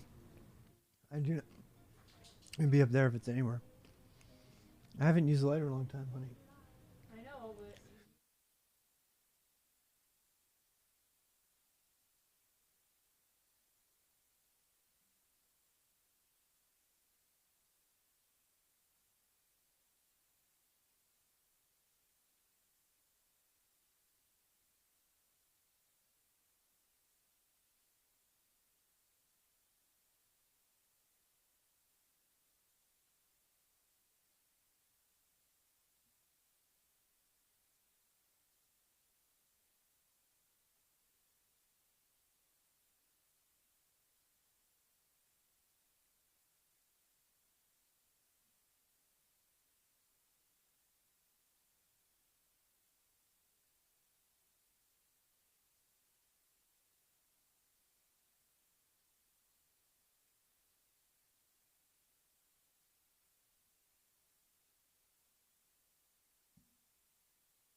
Yeah, it'd be fun.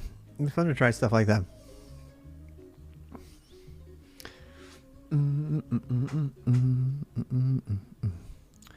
tell you what, let's let the song play, and when it's done, we'll start. But to answer your question on Vim 9, I really don't care about Vim 9 because the chances of me being able to use it are almost zero. I believe in using things that are accessible and available. I would never, ever use Vim 9 just for the same reason I wouldn't use NeoVim. I want to be productive anywhere. And until last month, I had to deal with Vim 7.2 at work. So, unless you're doing your own development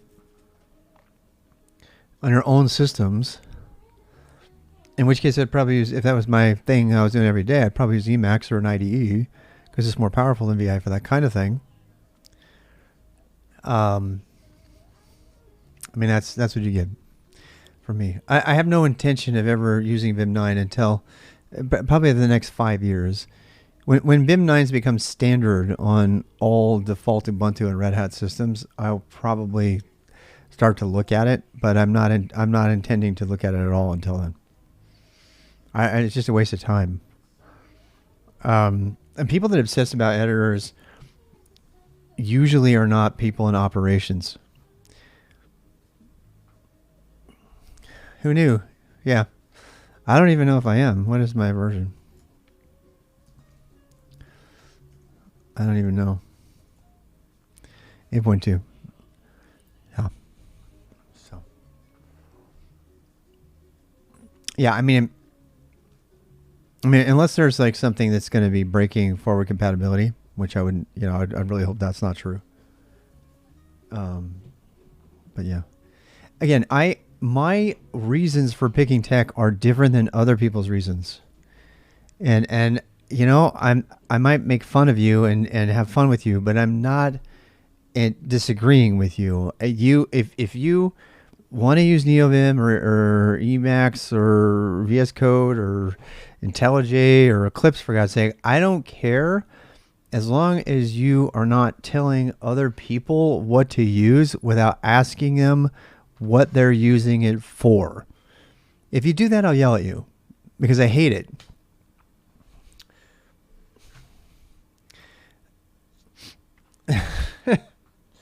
I mean, you can use simple text for all I care. I do not care. The first web pages that I ever made, I made them in simple text on a Mac, and I FTP'd them up.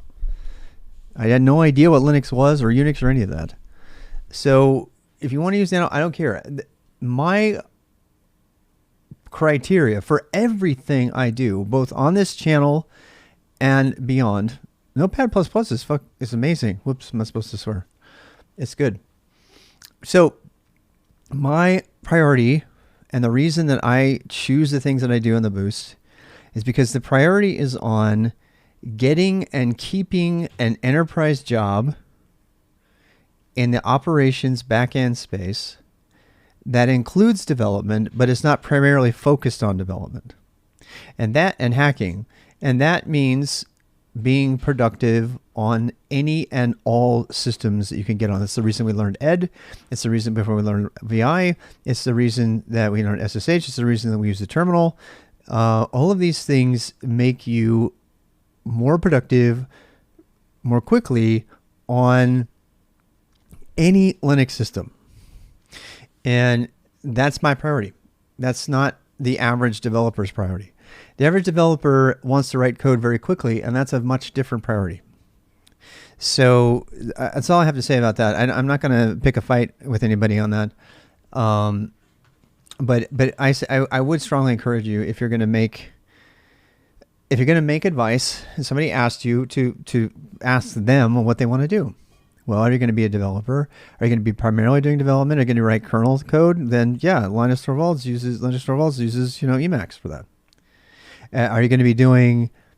Is that all you're going to be doing? Are you going to be on the same machine? You're going to be hacking. You never know what you're going to get. You're going to have a back end reverse shell that doesn't even have a TTY. There's a million things to consider when picking the right tools. And if you spew crap advice to people without finding out what it is they want to do, yeah, I'll find you and beat you up. Not really. It was a joke. But I mean, it bothers me. It just bothers me. And I overreact to that all the time, and I apologize. But I do. I overreact because it's like, you just want to flex. You don't want to help the person. I mean, come on. I look like a multidimensional hamster. I am kind of a multidimensional hamster. Thank you for that. That's a high compliment. All right, so let's get back to Arithmetic Expansion. So this is actually one of the things that I personally continue to try to leverage. I feel like I'm a noob here. So the TLDR on Arithmetic Expansion is anytime you want to do math, anytime you want to do math in Bash, you have two options. Double parentheses or BC. And BC isn't Bash, right? And this is really important, okay? Bash is safer than K-shell, than Z-shell, because it does not try to do floating point math, as far as I know. I'm about to test that right now. And why is that a good thing? Because you guys know what floating point math is. Let's actually show you. All right, so what is floating point math? Let's do some from the command line. So let's do some floating point math. So let's say, let's make a variable. I don't think it can do floating point math, but BC can, and I'm going to prove that right now, but they don't know what that is. So let's show them what that is, okay? So if I do, let's just give you a sample of what this is, okay? So if I say total, let's say how about this, third equals 1 divided by 3, right? Echo third. 0. What just happened? Oh, obviously it's because I didn't print it, right? I didn't print it right. Maybe I need to do that, right? I didn't put quotes around it and stuff. Maybe I need that. Is that the reason? No, it's not the reason. Are you sure? Okay, 0.3. How about that? What? It's still not right. The reason it doesn't work is because, and by the way, if you want to do that, what's the right way to do that? What's the right way to do floating point math? You cannot do, what? Did I do something wrong? Oh, that's a different thing. If I'm doing something wrong and you see something different, please let me know, because I will be very grateful. All right, so you cannot do 1 divided by 3 and have it do what you want. And that's by design, and I'm going to get there. So the actual way, if you want to get floating point math, is you use BC, and you do 1 divided by 3. I think that works. I think you have to do this. I think you have to do something like this. Echo third. Oh, that didn't work. And that's because, I mean, let me try this. Yeah, I forgot scale. Whoopsie. I was just going to add that. I think we have to put that in our input string, don't we? I mean, this is not fun stuff. I won't lie. Yeah, we're going to need to do, you can also do this, right? That should work. Please work. Yeah, okay. So you got to become acquainted with BC. So what is BC? And let's put that in our things we've covered list. Where is the review, by the way? Do I have that? Where is this readme? Yeah, all right. So we're going to cover BC. BC is your best friend for math, and when you're scripting, and you can always use it reliably. It's everywhere. It's been everywhere since the beginning. In fact, I think it's on Alpine. Docker run. Let's see. BC scale equals to 1 divided by 3. Yay!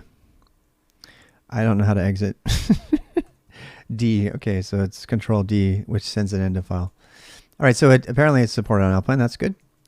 And you're going to have to learn about BC by itself. It's a huge thing.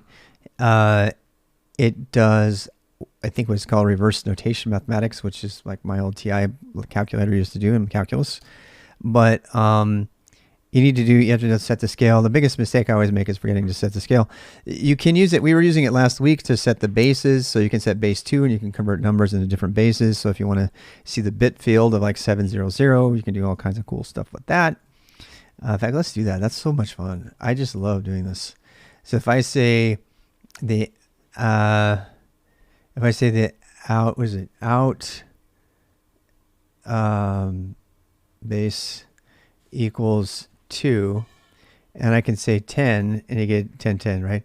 If I say 2, you get 10. If I say, what's the 7, 0, 0, what is that? Oh, look at that.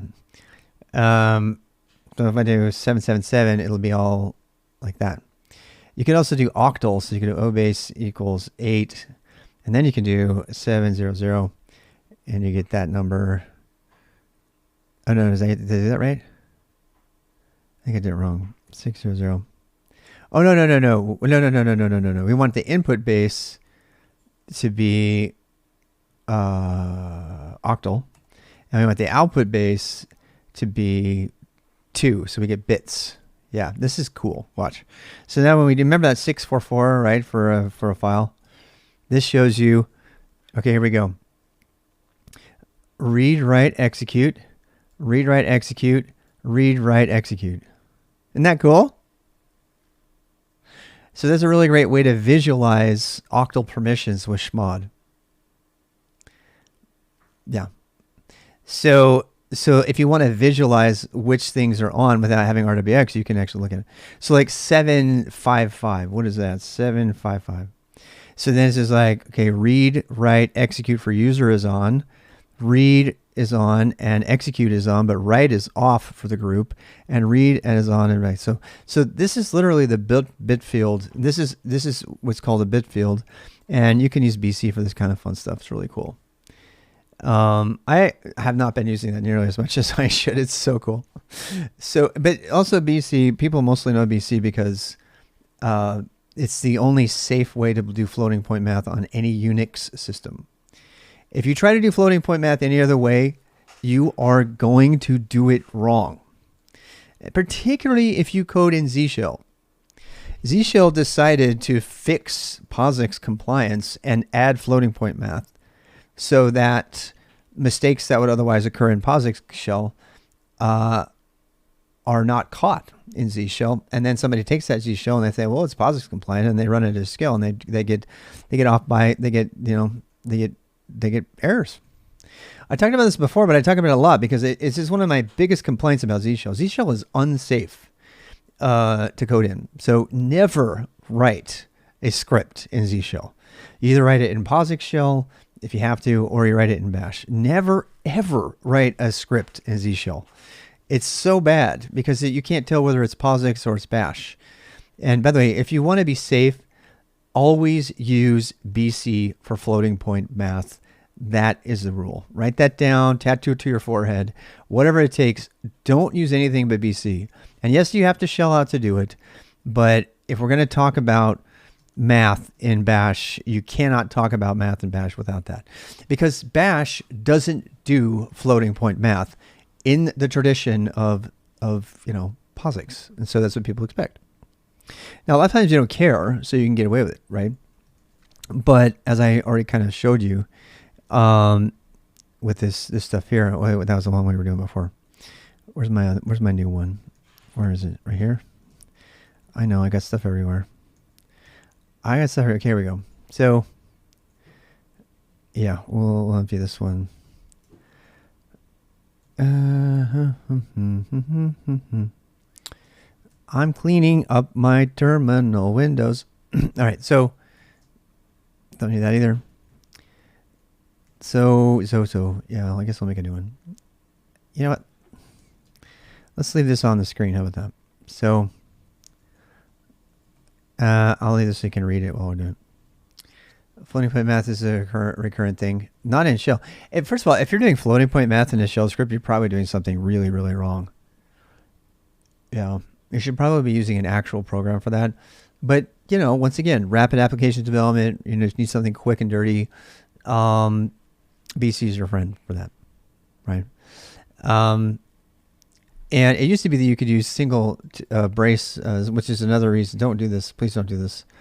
It's been deprecated. So if you're going to do any math, do this. People use this mostly for incrementing variable numbers and things like that. So you would do like, let's say, n equals, n plus plus. And by the way, when you do this, you don't have to put the dollar in front of it. So the unique thing about arithmetic expansion is that you do not need to put any dollar signs in front of your variables. It makes it a lot easier to read. You'll see this a lot. People will put environment variables in there with no dollars on them, and it'll freak them out because they're like, what? Is that actually replacing it? BC for FP Math? Does it really? I did not know that. Click and do it. Yeah. So there you go. Right. So now you do echo n. You'll see this a lot, right? And you do it again. Echo n. Uh-oh, what happened? It didn't seem to do it, did it? It didn't do it. Oh my gosh. I don't know what happened there.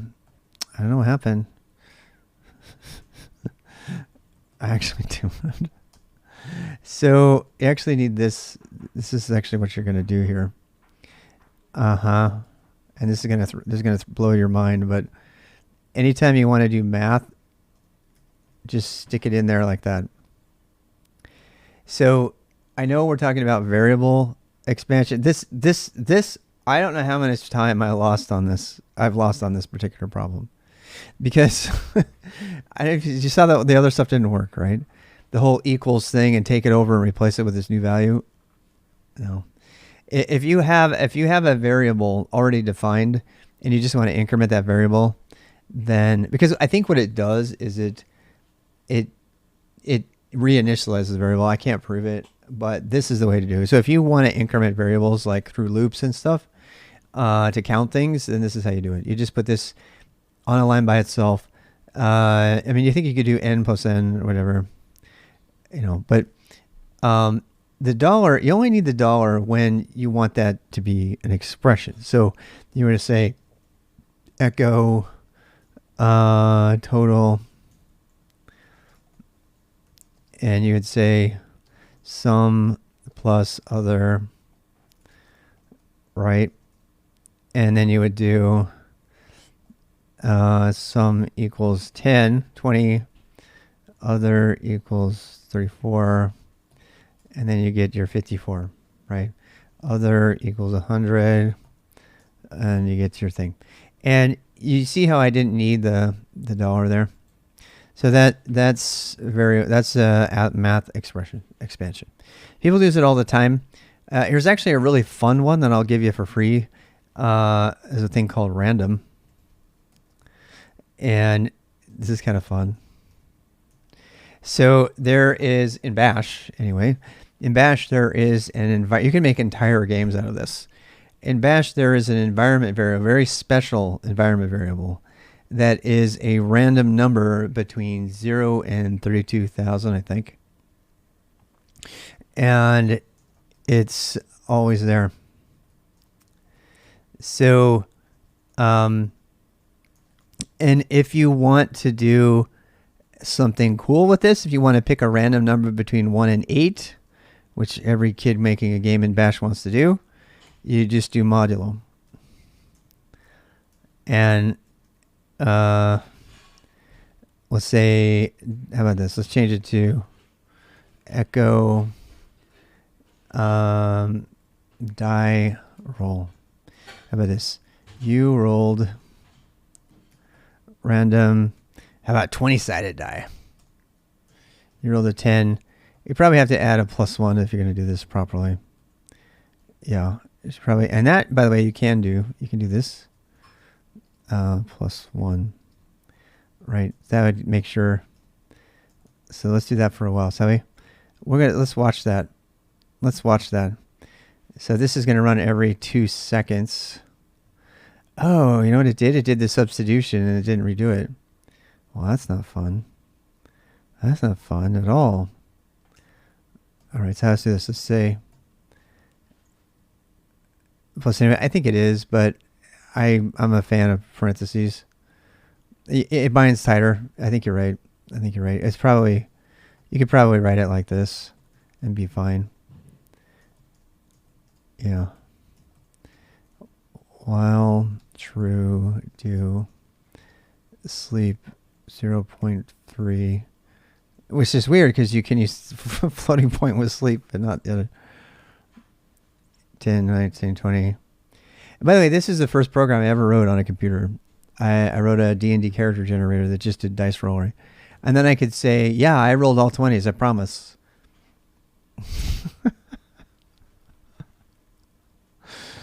So there's a fun side exercise. Write yourself a little bash script that generates a Dungeons and Dragons character. It's all popular again.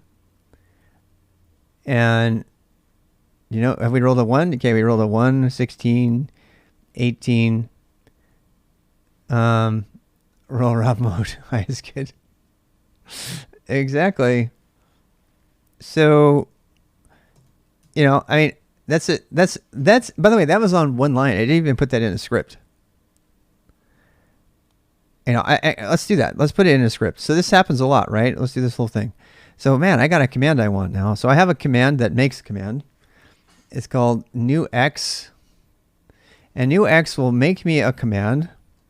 Roll 20.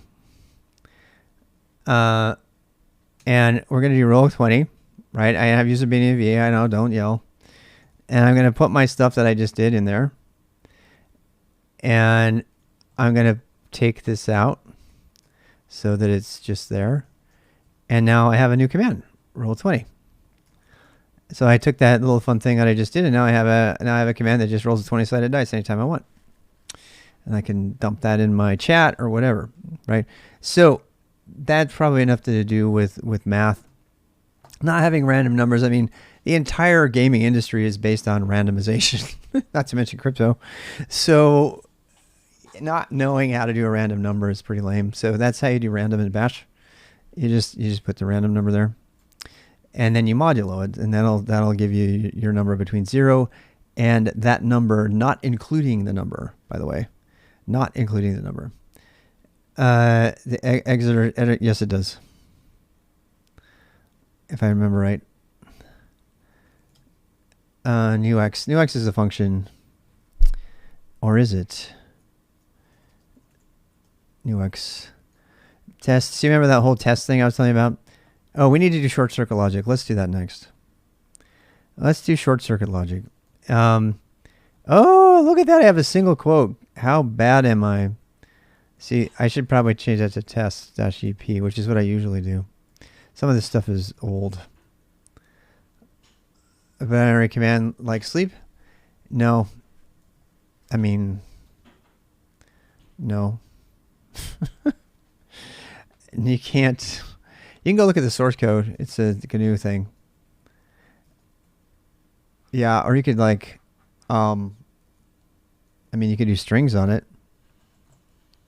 Strings is a good way to find the people that embedded passwords in commands because they're completely stupid. Oh, it's trying to run it. That was dumb. There's all the strings that are contained in the sleep binary. Ooh, what's that? So anyway, that's hacker stuff. All right, so we covered BC. We covered, this. We covered random mod like 6 or something. And I mean, lots of stuff. All right, so let's keep going on this expansion thing. We need to get to, we're almost done with expansion. Then we can do how that expansion operates in a condition, and the condition, and then we can do compound conditions, and we'll be done for today. And I need to start my pomo. So I remember take a break. What time is it? 3:36. Okay, so we're going till 5. Yeah, we go till 5. So we should be plenty good. Do you find the C code? Nice. So, all right. So process substitution. This one is kind of weird. It's a helper function of mine. Yeah, I made it. Yeah. So. Helper command, I should say. So we did that. Okay, so you remember when we did redirection? We did a lot of redirection once upon a time, right? We did like greater than and less than, angle bracket, whatever you call it. And then what? We did, how to read from standard input. We haven't done here variables yet. You can read about them if you want. I don't actually like them because of what they do with tabs and stuff. But they are used quite a bit, so you should probably learn about that. But we're going to be talking about process substitution now, and this is a kind of a thing. So refer to using a file name. The process list is run asynchronously, and its input and output appears as a file name. So what we're about to talk about, hey, thanks for the follow. This is very uniquely Bash. I don't think it's on Z Shell. But you see this all the time. Okay, so if you want to do a file, and I know we're just going through this, we're just using like tiny little examples here. So let's go into 11. And let's say that I wanted to prompt the user for the input or something. Let's say we wanted to cat out this file. And normally, if we were going to cat it, we just cat greet, right? But what if we don't know the name of the file? All right, what if we don't know the name of the file? Let's say we want a prompt for the file name, right? If the name was if the name was an environment variable, we'd say, cat file. Oh, well, we don't have a file, and since there's no file, it's like I'm not going to cat anything because there's no file. By the way, if cat is a Unix filter command, which means that if it doesn't see any input command, if it doesn't have any arguments, it waits around for standard input, right? So that's why you can do this. You can do cat greet, and that sends greet to it, and it cats it. And it's designed to do that so you can do that with lots of files at once, so you can also just pass them like this. There's just lots of reasons for doing it. But let's say we didn't know what the file name was, right? So this is going to seem like overkill. Say, if we want, there's already things we could do. It's like, what if I want to use all the files that begin with gr? I could just do gr splat, and that will work, right? Let's say for some reason I needed to program that. I can do this. I could say, we already know find, right? You could say find the files that begin with greet. So in the current directory, name begins with gr, all right? And the output of that will be the file name, well, assuming it's only one, right? So that gets us that's the file name, right? So that's just catting the file. But now we want to do this. Wait, why isn't that working? What am I doing wrong? It must have been /. I think I'm doing it wrong. No, you don't have a $sign in it. So let's actually read it again, because this is one of the weird ones that I'm probably getting wrong. So I want to read it. This, allows a process's input and output to be referred to by using a file name. It takes the form of this or this. The process list is run asynchronously. So the process list is like a program, right? And its input and output appears as a file name. The file name is passed as an argument to the current command as the result of the expansion.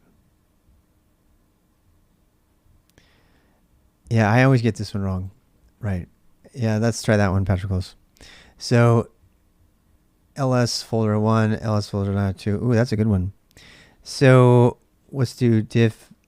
I like yours better. ls dot and temp.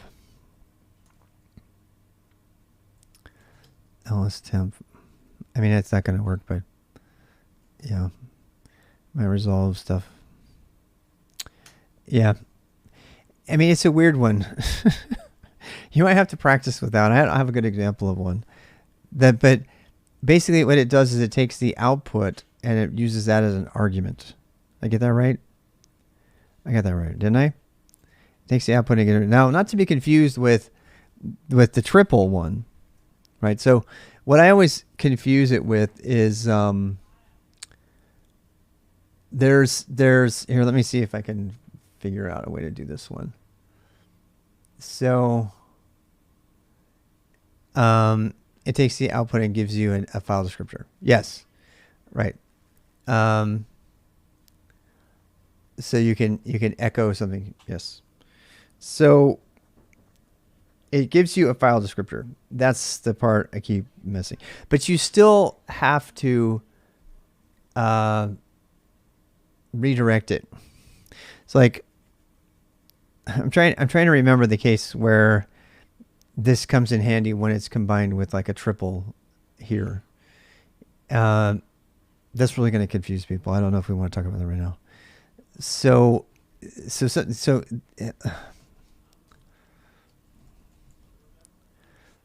see that? I didn't really do anything right. Oh.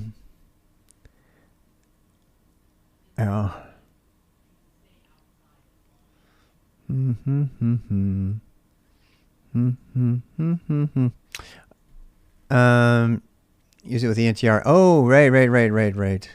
Yeah, that's a great idea. All right, so ENTR takes a bunch of, it's really weird, right? Because it takes, it runs a thing, it runs a utility, which has to be a single thing that can be passed to exec, which means it's got to be a single executable. So if you want multiple lines, you got to use bash. And then, yeah, and then over here, it's like one or more files to watch, right? And so we could do ENTR, and I do, so bash -c, clear, /greet, and then we have to pass it a number of files on the command line, right? You can't just put greet. It doesn't work that way. See here, it says it has to be passed in a number of file names. And so to do that, people will often put find over here. You can do, if you just have one file, you can get away with that. So this says, you know, pass in a list. When you use the triple, then this is a string. And that string will be passed in as if it were read from a file. So that's how I get away with it.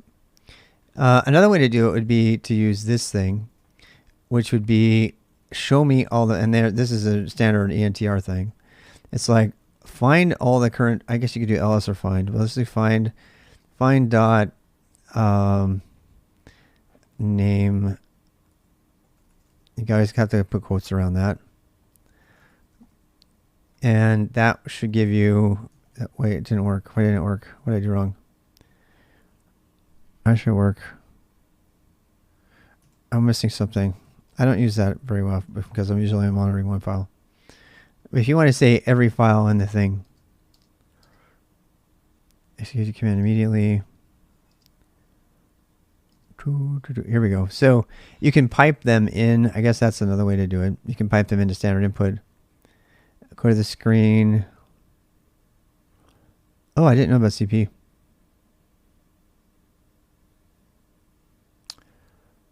Yeah, but there's a way to do it without the $, and that's what I'm looking for. I can't remember at the moment.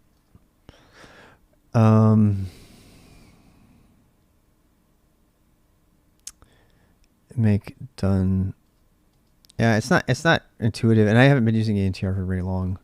So let's try it. I thought I had it right. I think I might have to do this. Yeah. So this says, so this becomes the output of this command. I think you can do this as well, but then you'd have to put the whole string around it.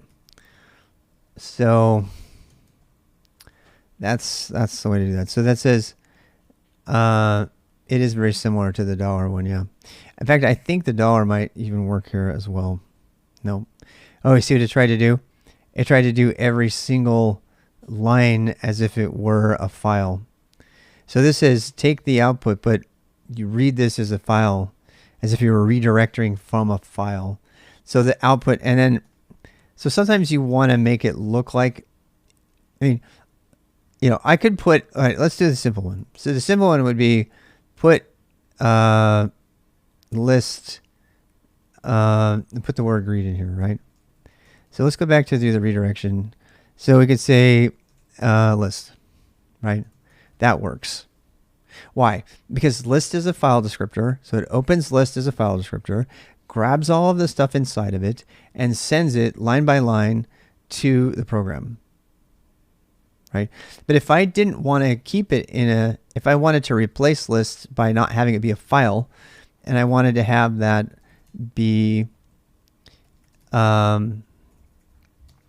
generated, then I could say ls, and the output of this is the same thing as if I, let me show you. All right, so if I were to do this, if I were to say lsgr, or even this, find name gr, like that, and then I was going to write it into the file for the list, right? And now all that's the same thing in there, right? ./greet, okay? And now I can run, so now when I do this, I can still do lists and I get the right thing, yeah? So the only difference between this and that is now we're going to get rid of that step. So we're going to put the find in here. So find dot name gr space. And so the output of the find is the same as if the output of this command was put into a file, and then that file, the content of that file, was redirected into the program. Right? So this, it takes the place of a file name. This takes a file descriptor is just a file. The single TMP file, yes, yeah, and that's a different thing, and I don't want to confuse everybody right now. So hopefully you can rewatch that last part of the video. But what this means is that this, the output of this command, you can imagine it becoming a temporary file, and then that content of that imaginary temporary file is then sent to the program or redirected. Right? And you can do it the other way too. You can do it like this if you want to write to something. I've never done that. I don't do that at all. But this is pretty common. So if you'd rather do that, then go look at the thing.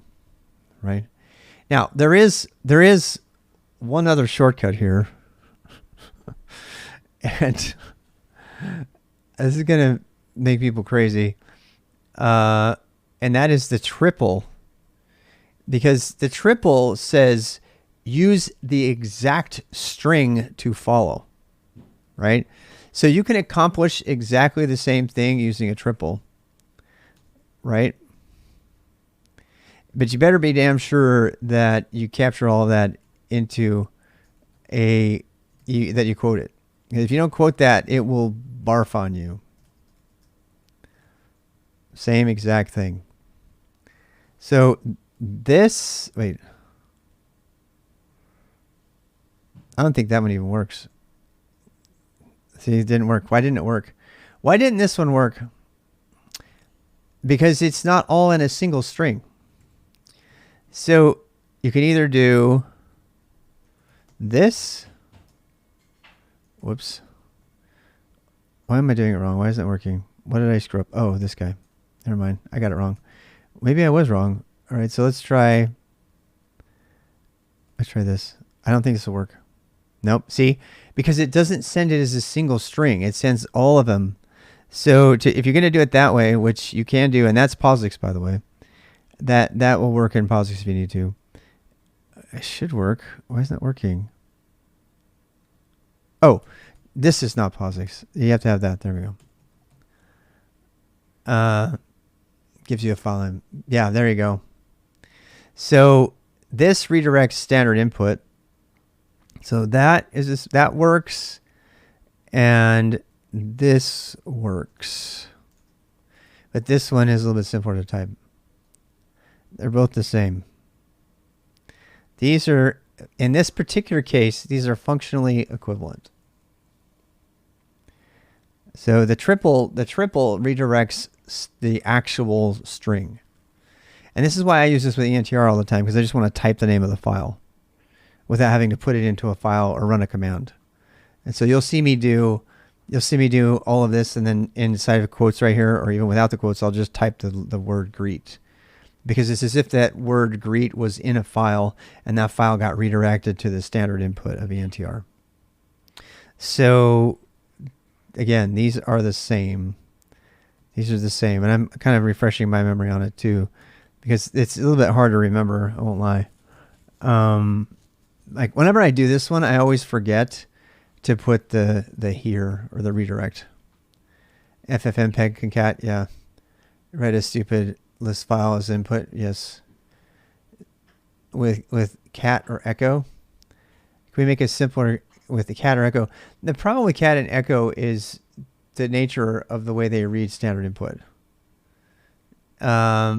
We can definitely try that, but if you don't understand this, you're not going to die. Right, so, all right, let's do that. So cat, so the reason it's hard to do cat is because cat actually takes as its argument a file name. So that's a little bit weird, right? So echo, if we wanted to echo, let's say we wanted to echo all of this stuff inside of greet, right? How would we do that? If we want to echo everything inside of the greet program, we would do echo list or greet. I mean, it doesn't work, right? Why not? Because greet is, you know, is a thing. But we want to look at it. What if we want to look at what's in greet?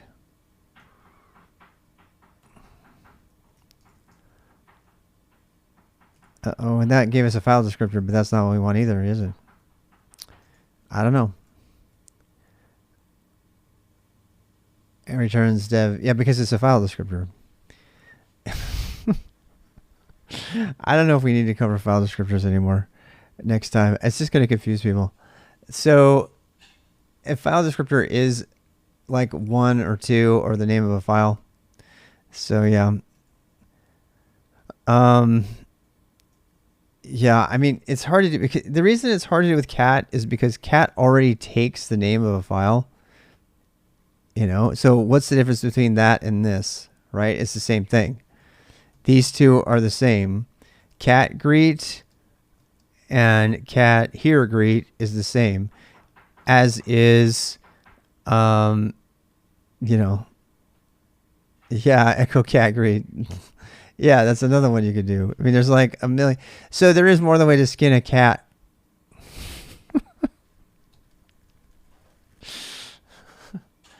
Uh-oh, that lesson didn't work. It didn't like it. Well, we have to, that's because, you see what it tried to do? It tried to actually run it. Because I didn't use my quotes.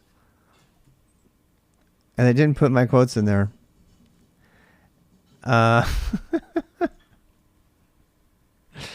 So, I think we probably need to move on. We need to do conditionals and we're running out of time. So play around with process substitution. That's all I have to say about that. I don't know where to cut off conversations of file descriptors and FIFOs and pipes and stuff. I don't think we should cover FIFOs here. There's special types of files that you can write to and then you can read from. There's a bunch of stuff in Unix and Linux to learn, so I don't know how much of it to cover. Yeah, but the best way to get around it is to just play with it. And inevitably, you're going to hit a circumstance where you're going to want it, right? You're going to be like, wow, I wish I didn't have to like put all of this stuff in a file before I sent it to this program. I wish I could replace it with a command that did that instead. And cover all of it. So I think we've got all of our command substitution.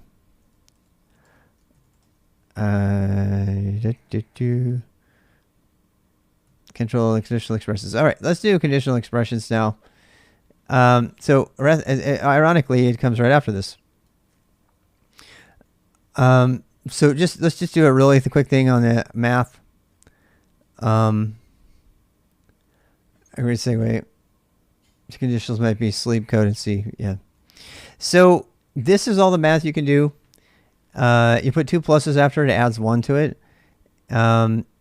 Plus or minus. You'll know that two pluses after is the same thing as n equals n plus 1. And this is the same thing as n equals n minus 1. Putting the pluses in front just changes the moment at which that happens. And I really don't want to get into that, but if you want to be safe, always put this on its own line, no matter what language you're using, and just avoid this completely. Unless you really want to get confused. If you want to do that, learn how to write C and do it that way. I'm not going to get into it. I think that that's best for beginners to just do that and be safe. Always put, if you're going to do this kind of notation, which some languages don't even allow, make sure you put it on its own line and make sure you put it after, and you'll never be surprised. There's bitwise negation, logical bitwise mathematics. We are not going to do bitwise mathematics. Okay, bitwise mathematics, remember all those ones and zeros and stuff? They allow you to do things that cause the ones and the zeros to flip and toggle and stuff. And as you get farther along in hacking and security, you're going to need to learn bitwise operations and negation, but we are not covering that in the boost. It kind of annoys me that the Go Tour of Go throws you at bitwise math, unlike the third tutorial. Because it assumes you learn bitwise math when you were learning how to code C once upon a time. It's one of my greatest annoyances with the Go Tour of Go. Is it assumes too much on the behalf of the beginner. Exponents, which are sometimes in other languages it's a caret. In this language it's a star. But again, if you're going to do exponent things, so let's actually show this. So let's do, let's say n, what is n? N to the fourth, echo n. Oh, n equals 2. No, the n to the fourth. No, the echo n. Wait, it didn't do it. Why isn't it doing it? That's odd. I haven't done exponents in Bash before. It's failing me though. Oh no. That's not toggling it. That's not toggling it. I have to reset it. Yeah. I have to do n equals n to the fourth. Yeah. All right. Thank you for that. You got it. Okay. So yeah, because the plus actually operates on the thing, and that's what was throwing me. So that'll do it. If I do it again, it'll keep doing it. Right. So there you go. Kind of, yeah. Yeah, that's probably good. That's a good explanation of it. So we have multiplication, division, remainder, modulo remainder thing. We talked about that.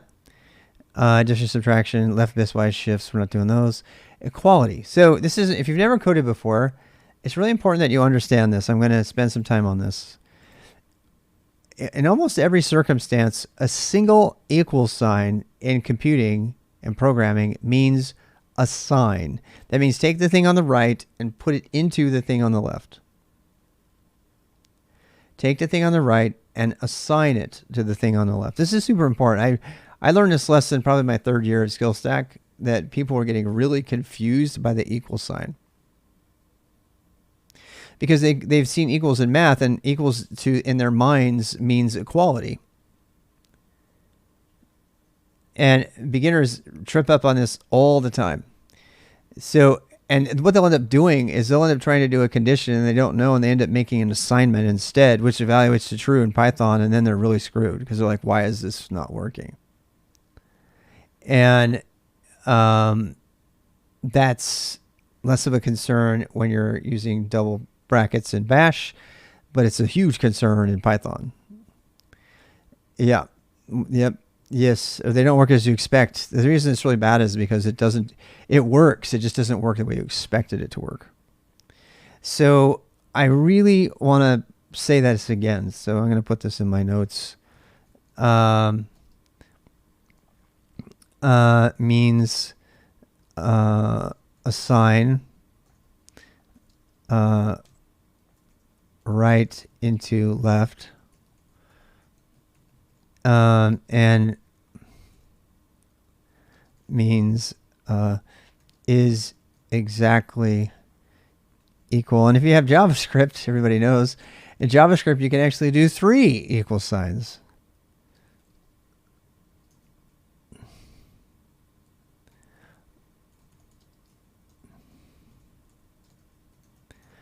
The 3 equal signs, what do they mean? Anybody know? What's the difference between 3 equal signs and 2 equal signs? By the way, always use 3 equal signs in JavaScript. I don't care what anybody tells you. Always use 3 equal signs in JavaScript for equality. Always. Always use 3 equal signs for any comparison in JavaScript. And you will not be burned by any number of side cases. Okay? And I won't get into it. This isn't a JavaScript class, but always do that. So, but I need to cover that for beginners. All right. So what do we got more now? We have bitwise OR. So anything that's bitwise, just skip it for now. If you want to go back and learn bitwise mathematics, you can go do that. You'll need to get into it if you want to get into really low level hacking and, writing very, very performant code that puts a bunch of stuff into a smaller amount of space. That's usually what people use bitwise for. Or they're including flags, like I'm going to turn on this flag and that flag. That's what bitwise is commonly used for, but you don't really need to stress about it. However, these things that look like bitwise are not bitwise. What's the difference? There's 2 of them. Okay. So this is pretty much universal in all languages. In fact, I don't know of a language that does not use these operators, these logical operators. This is, instead of bitwise, it's called logical and logical or. And they're everywhere. Is there tertiary? Or ternary? Do they have ternary conditions in Bash? Today I learned there's ternary conditions in Bash. I had no idea. I thought that was a Perl only thing. Wow. I learned something today. Okay, so this is cool, actually. I love these things, but people hate them. People hate these because it really obfuscates what's going on. Same syntax. I know, ternaries are in C, yeah. Bit by bit operations, yes. Value and type, yes. So the ternary conditions means that if this expression is true, then return this first thing. If it's false, returns this. It's a miniature little if this, then this. If true, then this, else this. And you can do some crazy stuff with ternary operators like this because you can chain them. I've seen, this is why people hate them. I've seen people use ternary operators in Perl in particular and make the most incomprehensible code you've ever seen because there's no if statements at all. It's just this one, and then they group together the first expression for truth, and then they put another set of ternary operations. They basically, it's a state machine, and that's low level. That's actually what it's doing. It's very efficient because low level is just translating into big old state machine. But normally you're going to be using these are what I call compound conditions. Compound conditions are going to want to have 2 things checked in the same condition. Oh, I know, it's a nightmare. Yeah, 1, 2, 2, 3, too big. Yes, Patrick Close, that's a great example. But these ones you want to memorize, the and the bar. Perl actually has bar equals, which I love. It's how you set the default value. But yeah, it gets 3 hours of debugging. Exactly. I know, but it's we got to talk about it. Okay, so we got to put logicals in here. So logical and, this is in every language. Logical and Python, anybody know? Python and Perl have two versions of this. What's the difference? It's a fun trivia fact that nobody really cares about and needs to know right now, but I don't care. Python and Perl have another version of this. They have and, right? And they have or. Python and Perl have, I think PHP has it too. I'm just curious, this is kind of a trivia question for those out there who know how to code. What's the difference? And this, they have not as well. Yeah, well, let's do not. Yeah, let's do not. Not's important. Logical, not. What's the difference between, in the languages supported, right? At least in Perl. I think this is probably why you should probably not use these, right? So I'm pretty sure in Python. No, in fact I know. So the main difference is binding. No, it hasn't. I think Python has it. Am I nuts?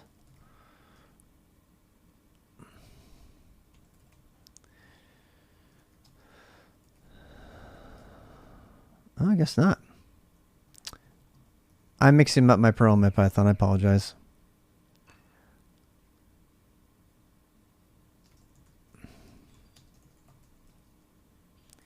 I'm mixing my Perl and my Python up. I'm so sorry. I was giving you a little Perl lesson there on accident. I know you don't care.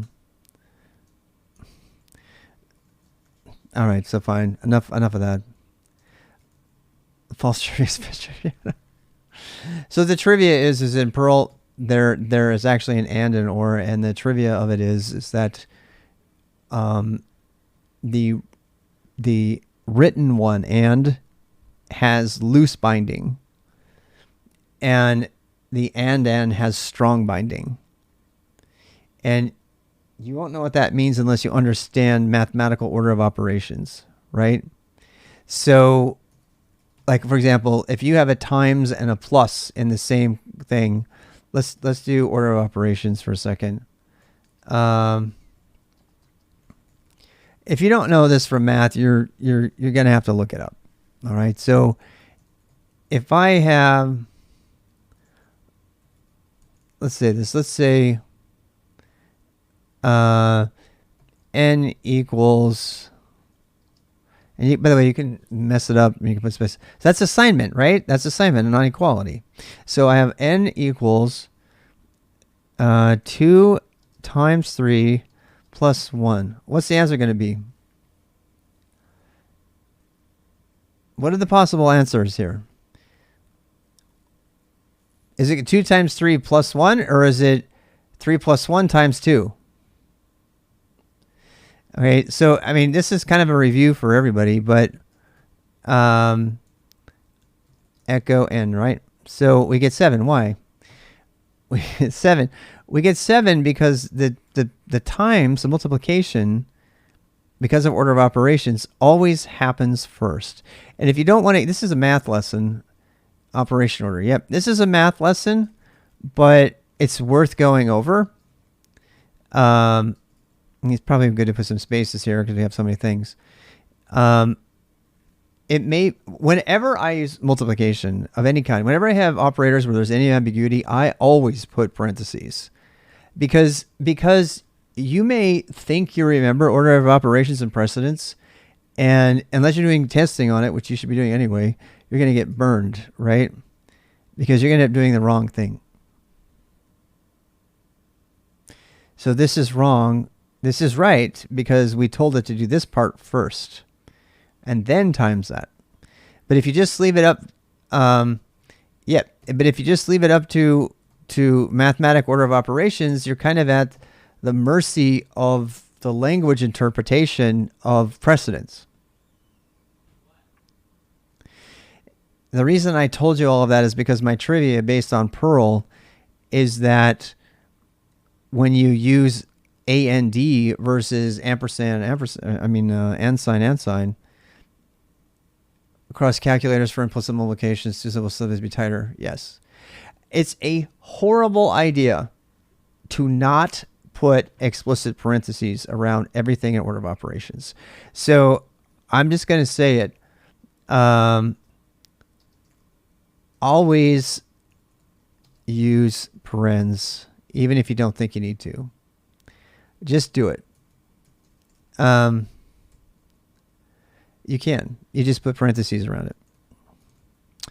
If you put parentheses around it, that forces it to be precedent, right? And then you get what you want. So if you don't do that, you get burned bad, right? And if you're like me, you don't remember, and sometimes your math gets pretty complicated in there, and you can do multiple steps and stuff like that. I mean, it doesn't help also that you have these other operators in there that are, but plus and minus have traditionally always had lighter. So just make sure you do that. I mean, we did talk about math, but we kind of glossed over that. Okay, so let's do the logical ands, and we'll go back to the conditions. Okay, and actually, once we cover that, we are done for the day. So we have one more hour. Or so, and we're going to cover these logical ands and ors. We already did if statements, right? We already did that. So, I mean, let's go back in here and show you the long-winded one versus the short one. Remove list. So, we took out this shortcut one, and we used this long one, right? And, so, option 2, more easily understood by people who don't know Bash. Let's see if it still works. Hello there in 2022. Greet Rob. Hello there in 2022. Do my slow Rob and uppercased it. Nice. All right, so it's doing what I want. But let's say that for some dumb reason, that in order to qualify as a name, that I need to have a first name and a last name. All right. So let's do that. So we say if the test, if n is 1, then this. But let's add another test. So we're going to add something you haven't seen before. We're going to elif. I actually hate elif. And there are switch statements, but we'll get into that later. I don't even know if we're going to cover switch and go, but you kind of, in Bash, but you kind of have to, because it's the only way to do regular expression matching against. No, that's not true. You don't need it in Bash. In POSIX, it's the only way to do regular expression matching against a string is in a switch statement. It's really convoluted.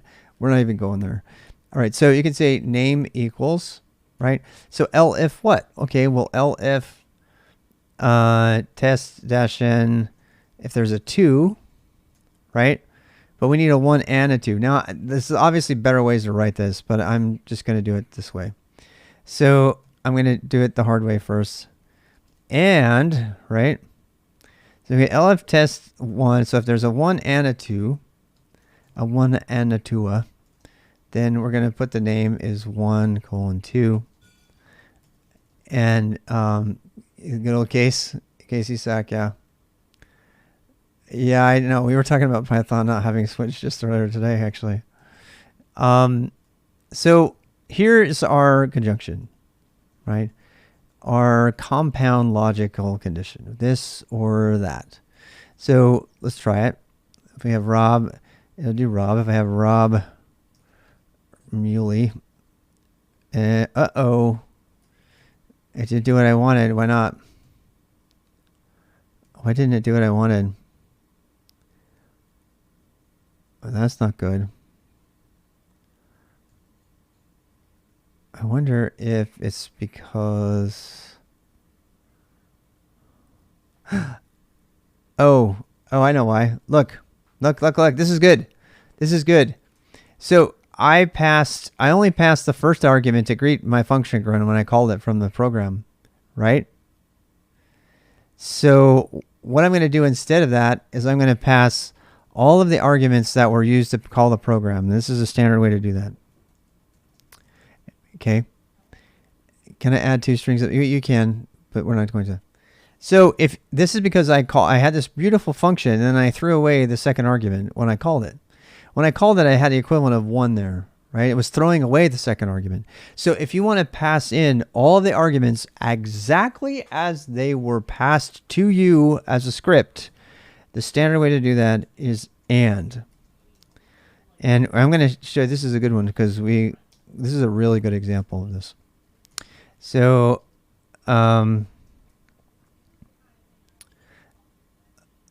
pass arguments as separate.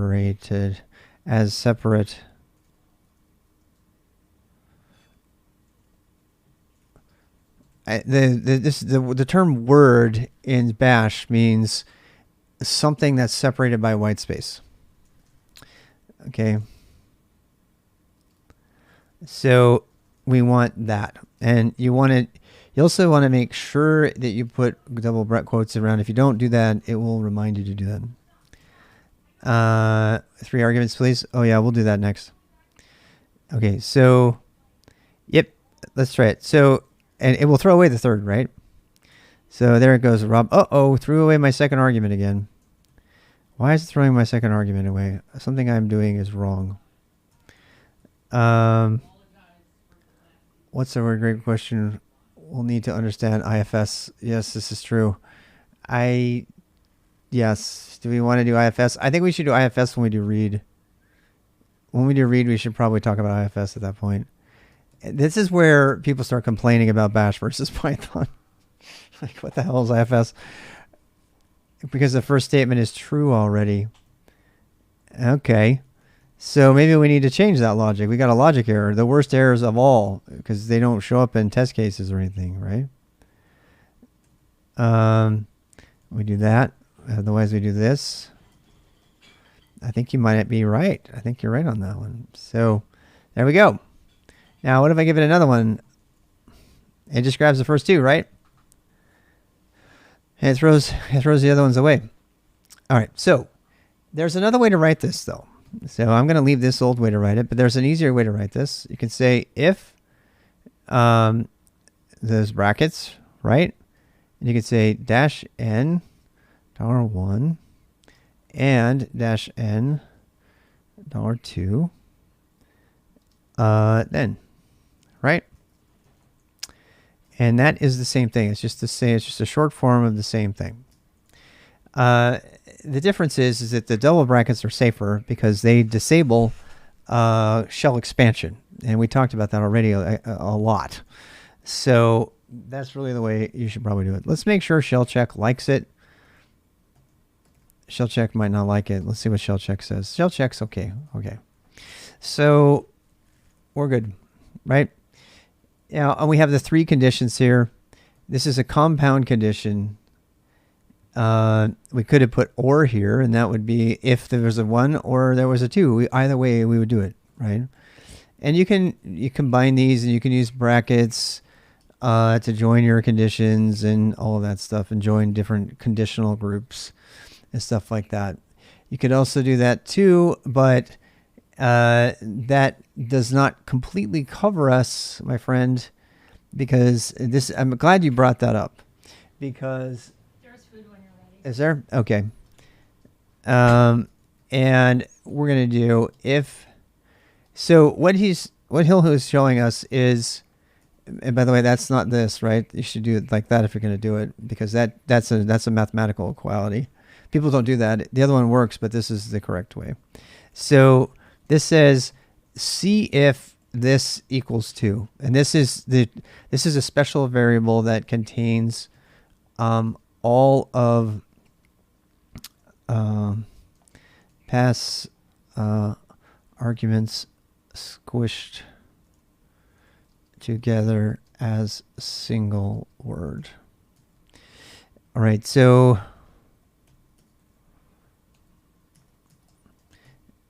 and that's actually what I do when I search all the time, by the way.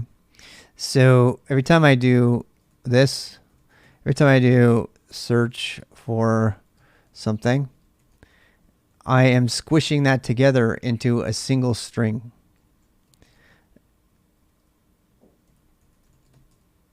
So see here, your own code. See what it does? It squishes all of my arguments together, and that way I don't have to type the quotes or anything. It just does the right thing. So that's what's going on there. And there is a subtle but important problem when checking the count of arguments. And I'm going to show you why this has a bug. So if you do this and you call your greet, right? It says Rob and everything, right? But can you tell what I'm going to do? You can probably tell what I'm going to do here. What'd I just do? Uh-oh, we broke. Why does that work or not work, depending on your perspective? Why is that passing the condition?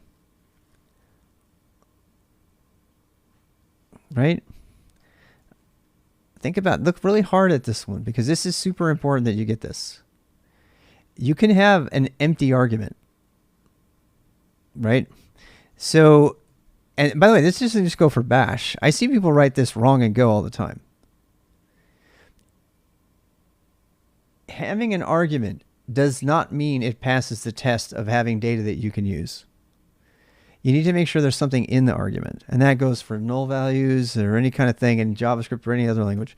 So you need to make sure that you're not checking is life is good. Yeah. So because, you don't have a value, right? And I'm going to put wrong here just because I want people to see it, right? You could say, we'll say math on this one. It does work, but, and then we'll use this one as the actual one. So, but I want you to see the other options here. So this actually checks, the reason these have got quotes around them, by the way, is because it does do quote expansion and double quote and double brackets, and that will get flagged if I don't do it. Pretty sure. Let me see what shell check says. I'm pretty sure. I have a hard time telling the difference even now, and so I have to. Oh, that passes.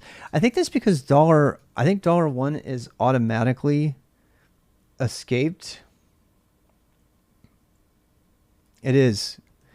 This one down here automatically guarantees that all the arguments are wrapped in quotes. If I take this off, though, I'll get bloody murder. It'll yell at me. See? Double quoted array expansion to avoid resplitting elements. So, always wrap your dollar ampersand or your dollar at sign or your dollar star with double quotes. And then the reason this one doesn't blow up here is because of this one, right? I wrap them anyway, just out of habit, just because it's safe. With no value impending, or here I go. Yeah, no point. So there you go. All right. Now, the last thing we have to cover with conditions, we've covered if, we've covered elif, we've covered else. We'll if we do case, we're only gonna do a little bit of case coverage. And we only have a couple of minutes before my next break. And we'll go until the next poem. So we got one more hour after this, and we'll cover a case hopefully after that. But we only have 2 minutes left. Actually, let's wait. Let's wrap this up, and then in the next segment, let's cover what is called short circuit logic. And people either love it or hate it. So stay tuned. Short circuit logic allows you to take this entire thing and put it in one line. And the reason Perl is maligned and loved is because it allows you to use short circuit logic and ternary operators like this, and go with it, right? We haven't given an example of a ternary operator. I don't think we probably need to. Do we need to do a ternary operator?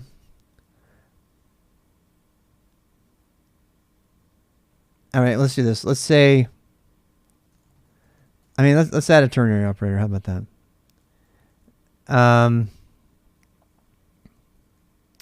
Let's add a ternary. We got 1 minute left. Let's try it. So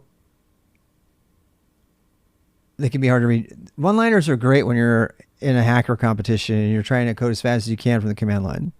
They're phenomenal for that. They're horrible for maintaining. And I think as long as you just keep that in your head, you'll be fine. That's why Perl is hands down the best one-liner language ever written. And it's really great for that kind of thing. Is a SKILSTAK on? Yes, all the stuff that I do is available online. So you just have to go to Boost. That's where that is. And we do this every Sunday, by the way. And we're going to have a question and answer session tonight at 7. So when things are kind of settled down. Let's do the ternary operator though. So I haven't used it in Bash ever. So this will be fun. So if I'm actually really glad it's there because it's going to make my short circuit logic really smart. Are you searching for SKILSTAK instead of Boost? If you search for SKILSTAK, it has 1 L. Yeah, and that website's really, really old. That's a really old website. I still do the Boost under the SKILSTAK, company umbrella so that I can do that. Eventually, I'm going to fix the SKILSTAK site and make it a kind of a try hack me page to go try that kind of stuff, or hack the box or whatever. So let's do a ternary operator. So if we say, let's say that if the first argument is Rob, right? We're going to use equality. And yes, you can use that equality, even though it's a string. You don't have to do EQ and all that crap. It's I'm not even talking about all the dash stuff that comes from POSIX.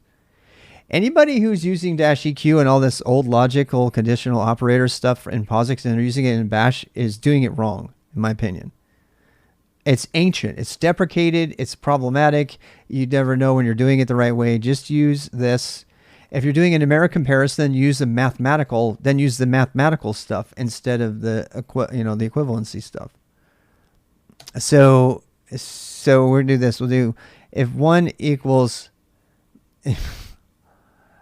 EQ is horrible.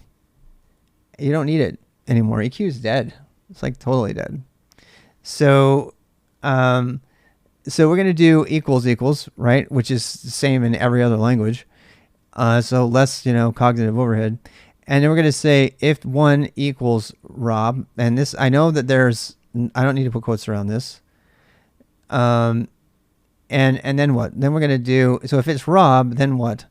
Then we want to, let's say, what should we do? Should we say local, special, and we can say if it's Rob, then we say, I don't know if this is going to work, honestly. I've never used conditional operators, ternary operators I've never used them at all in Bash, so this is my first time. I'm just trying it with my 2 minutes. I'll take a break after this. I want to see if it works even. The syntax is already confused. my editor is like, what the hell are you doing? It's not doing it right. So I would be inclined to avoid the ternary operator anyway, but let's see what happens. So then special equals, that's assignment, right? Then special, it doesn't seem like it's working to me. I wonder if I'm going to have to group them. I might have to. I don't know. I'm just an experiment. So special equals woot. Otherwise special equals blank.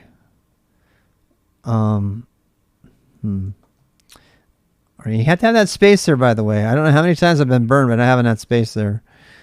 And then what? Then we're going to write. I don't know. We'll see. We'll see what's up. I mean, I just did the whole thing without using an if statement, so I don't need this anymore. I think I can get away with this. This is so weird. Don't watch this for now. It's kind of a break time thing. Great. Oh my god, it did it. Did it do it? Oh, it wasn't capital Rob. Oh, I still didn't do it. Yeah, I don't think it's doing it.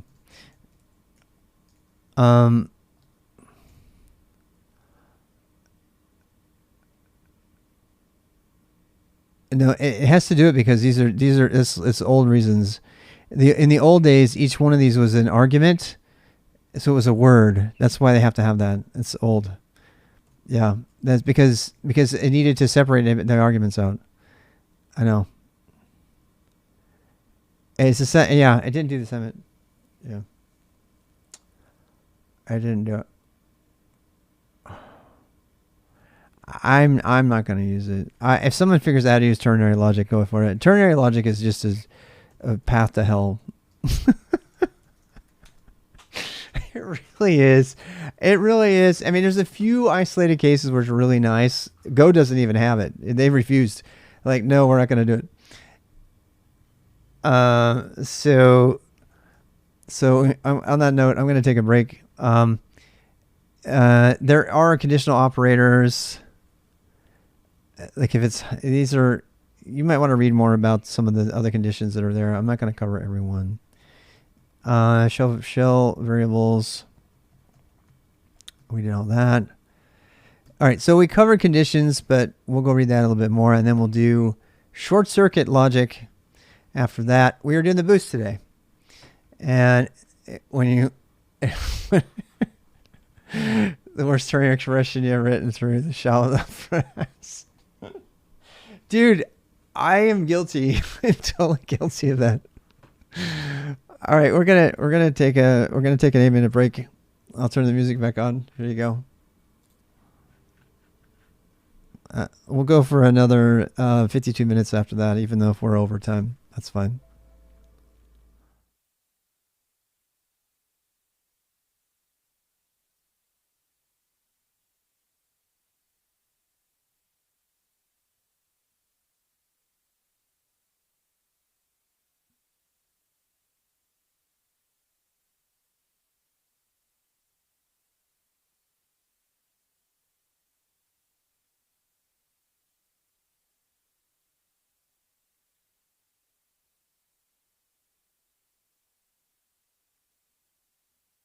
See you soon.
Yeah, we're headed in the final stretch. With some jazzy music for our last minute. Let me find some. Where's my Devil's playlist? We're doing devilish things, so I should put that on.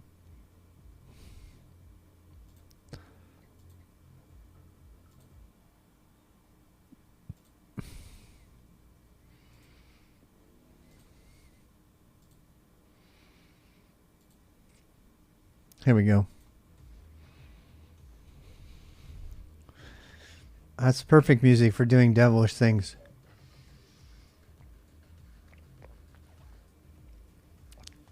For us sinners. Us sinners against...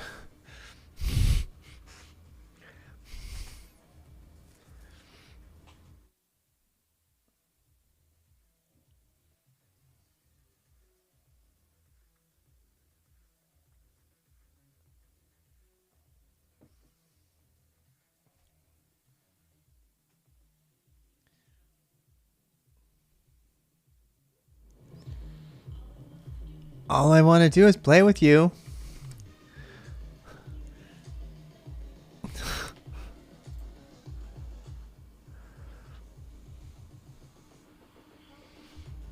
Help me do ternary logic.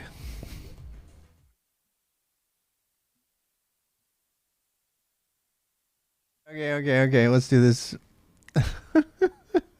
I got my beer. We got my Devil's playlist. We're gonna go sin against logic some more. Just cause we can. All right, let's do one more pomo. I don't even think we're gonna take the whole time, but I'm gonna write it anyway. Excuse me. Let's do this. Ternary logic. Z pomo start. So important ternary to go. Are you kidding me? I mean, you can write it. It's not that hard.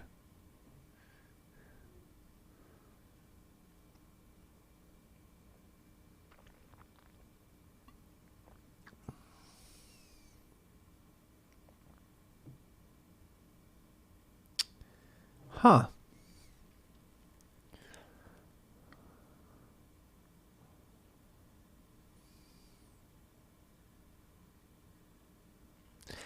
That's crazy. No. All right. So, don't write code like that. I'm going to show you more code that you maybe want to consider being careful with. Let's read about conditional expressions one more time. So everything in the double brackets is what we're talking about. And I'm just going to read straight from the bash man page. So man bash. Conditional expressions are used by the bracket compound command and the test and single built-in commands to test file attributes and form strings. So as much as I've been harping on single bracket, it is officially bash supported. And it is an alias for test. So test is the same thing. I frequently like to use test, as you saw here, just to reiterate the fact that we're going to undergo Globstar expansion the way we talked about. And expressions are formed from the following unary and binary primaries. Bash handles several file names, especially when they use unary expressions. We have the file descriptors, standard in and standard error. We already talked about that. When used with brackets, angle brackets, and operators sort lexicographically. So, and then there's the whole test command. So you're going to have to look this up every time you go to it. But there are many things you can do. You can check for files. And this is one of the things that Bash has that is way better than any other language. The other shell languages have it too. But try, for example, in Python. I think Python may have some of it supported these days, actually. But when you just want to check whether a file exists, right? In shell, you just use -e or -x if you want an executable file or something. So -a if the file exists, -b, whatever. So you just test and you do -b. checking for file existence and stuff like that in Go is a pain in the butt. I mean, I've had to write, my own helper libraries just to do simple things like, does this file exist or not?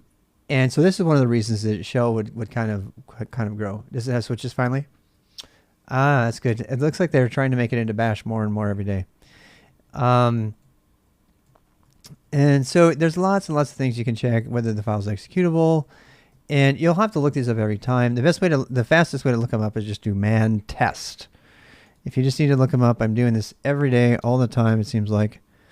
Mostly because I can't remember n. N will check the string, that the string is empty. Is the string empty? Don't forget your quotes. Is the string empty? Z means the string is empty, right? So it's kind of the opposite. And you can have string equality with a single equal sign, which I don't like. I use doubles. You can't use, this stuff is all in, I don't use them. If you want to use these other things, fine, but you can use double brackets for that. So you should probably do help test, which will be kind of a better explanation of this. You can do string equality with a single equal sign. You can also use double equal sign and it will work. And I prefer that, but people use it all the time. They do this not true if the file's newer or older. And you can look at all these. Is the strings not equal to each other? Is the shell variable, is the shell option on? We haven't talked about shell options. We will talk about that when we do bash configuration next week. For setting up your bash login. And that's why we're doing this week. All right, so let's keep going. So all that stuff is repeated there. See, here we go. So this is in the bash page. It says you can use this for equality or this. This is new and it's a bashism, but I really like it because it's consistent with everything else. I mean, literally everything else uses that. And it doesn't confuse people with a single equal sign depending on its context. Okay, so there we go. Oh, operator. Op is one of EQ. These arithmetic binary operators return blah. Yeah, okay. Simple command expansion, we did this already. Command execution, we did this already. I was searching for, we're not going to do pop D and push D just yet, or exec. We're not going to do that. We'll do that maybe next week. We're going to, by the way, we're going to write a few things besides just showing you all the stuff. We're going to actually write something besides greet. I want to write a couple of filter programs for you. I want to show you how to write a script that acts as a Unix filter, which means if it has standard input, it reads it. If it doesn't, it takes out arguments if it has arguments. And we'll write some of that next week. So we have the, if not today, so we have the other special variables, the currently running process ID, which is useful for making a random, if you want to make a random identifier that matches your running process and makes it unique, you can sometimes use that. I am still not finding load in RAM. You wrote a simple Go test adding a file to the end of the ELF file and extracting it, testing with 32. It is not loaded in RAM. Well, the question is whether the Go stuff loads it into the end of the file or not. Yeah. I really want to know that. We need to figure that out. So, I mean, I assume it would. I assume it would do as a resource fork and it would put it just on the end. And that means it wouldn't load it into RAM, which would be phenomenal.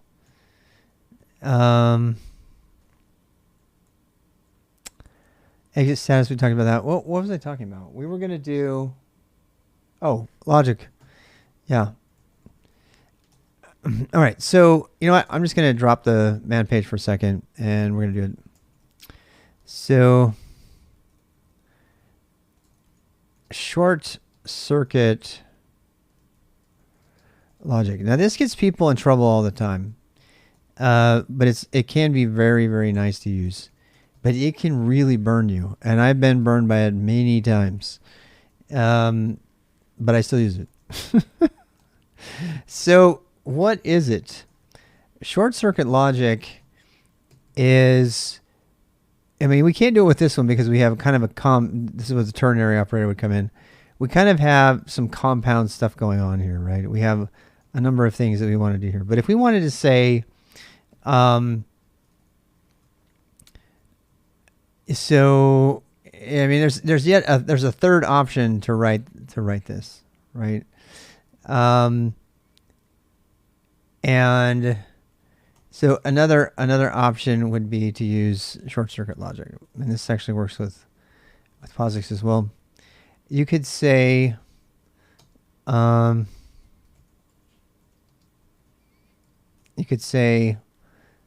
local. Actually, you could do a check, and I always double brackets for this. You could say if we don't have a 1, which is Z, right?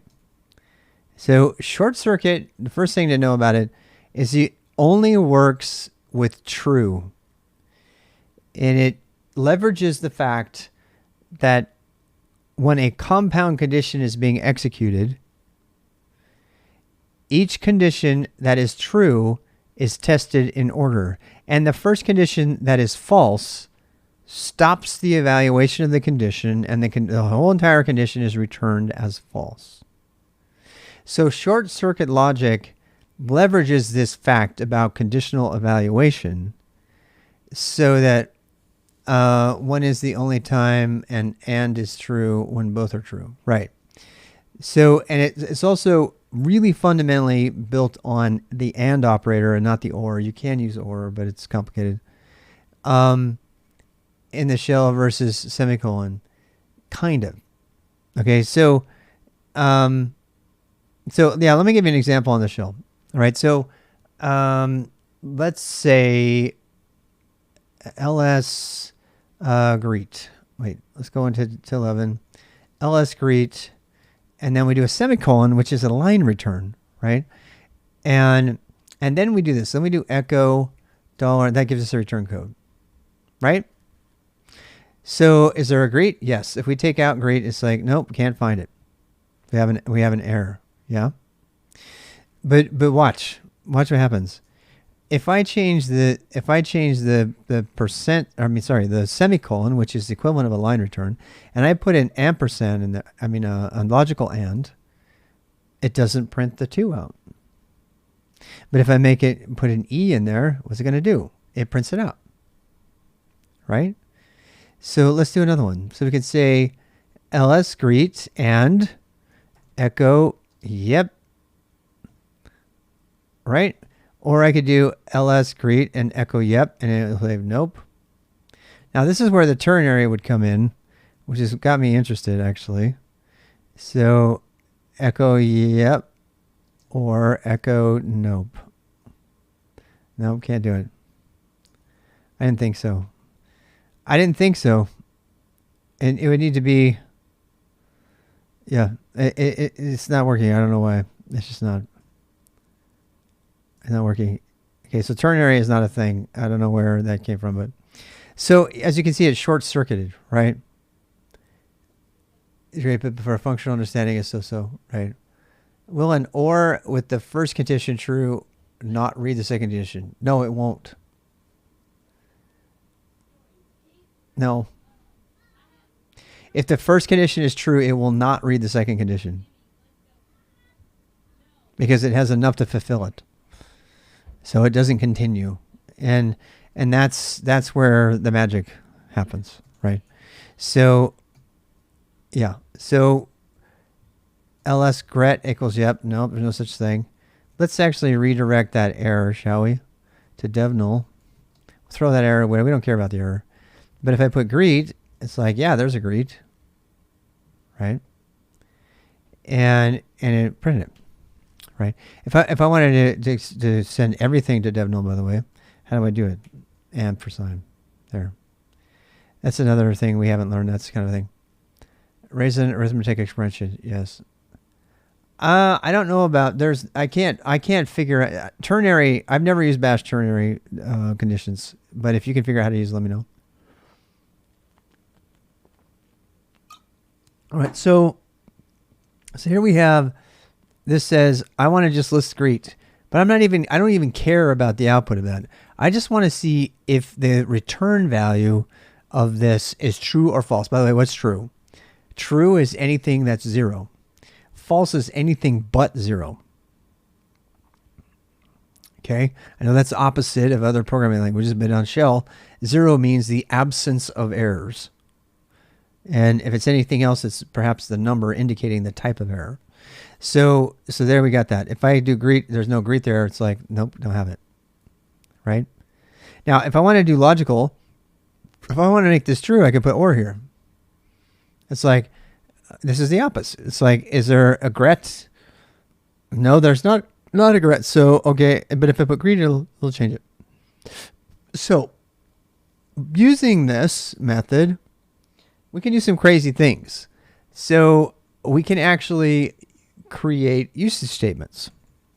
And I'm going to give you the most normal way to see this, right? So if we wanted to make it so that they always put true at the top, we could say this. We could say if there is no arguments, if there is no z, so if the first one is that and the second one is empty, I'm just riffing here, then what? Right? So if the first one is true and the second one is true is also false, then and this is where things get weird. Is it only in arithmetic? I didn't realize it was in arithmetic. It does a lot in arithmetic. That's really great. Thank you for sharing. All right, so then what? Then we do and. Now this is what gets really weird. Usage, greet, name of, like I say, first, second. So what did I just do there? Why would I do that, right? So I actually think I might have a problem here. I'm gonna have to do test and echo usage. Yeah, I'm gonna have to do test. I have a feeling. This might not work. So let me try. Greet. There. If I do greet Rob, it's fine. All right. So what just happened? What just happened? And this is, you see this trick used all the time because it's a great way to do, basic usage or whatever. And echo blub, yeah, I could do that as well. So we could do this like this too. We just can't put I don't think we can put the echo in there because it's executed, right? And echo, right? So what, by the way, would this work if echo didn't return true? The reason this works is because echo always returns true. So it's kind of benign. We can kind of stick it in the chain. By sticking it in the chain, we're not really breaking anything. The main things we're testing is over here. And then if this is true, which is like this, right? So if I don't have a 1 or a 2, then I'm going to echo, it's going to say, okay, this is false, but let's see. So I don't have a 1, it's true, and I don't have a 2, it's true. Okay, I keep evaluating true. Is echo usage true? Yes, echo usage is true. What are the common commands? You just do man test or help test, and it'll tell you all of them. Dash N means it's an empty, and dash Z means it's got some. Z means it's empty, and N means there's something there. And it would continue. Yeah, you can put whatever you want in the echo command, as long as the echo command evaluates the true.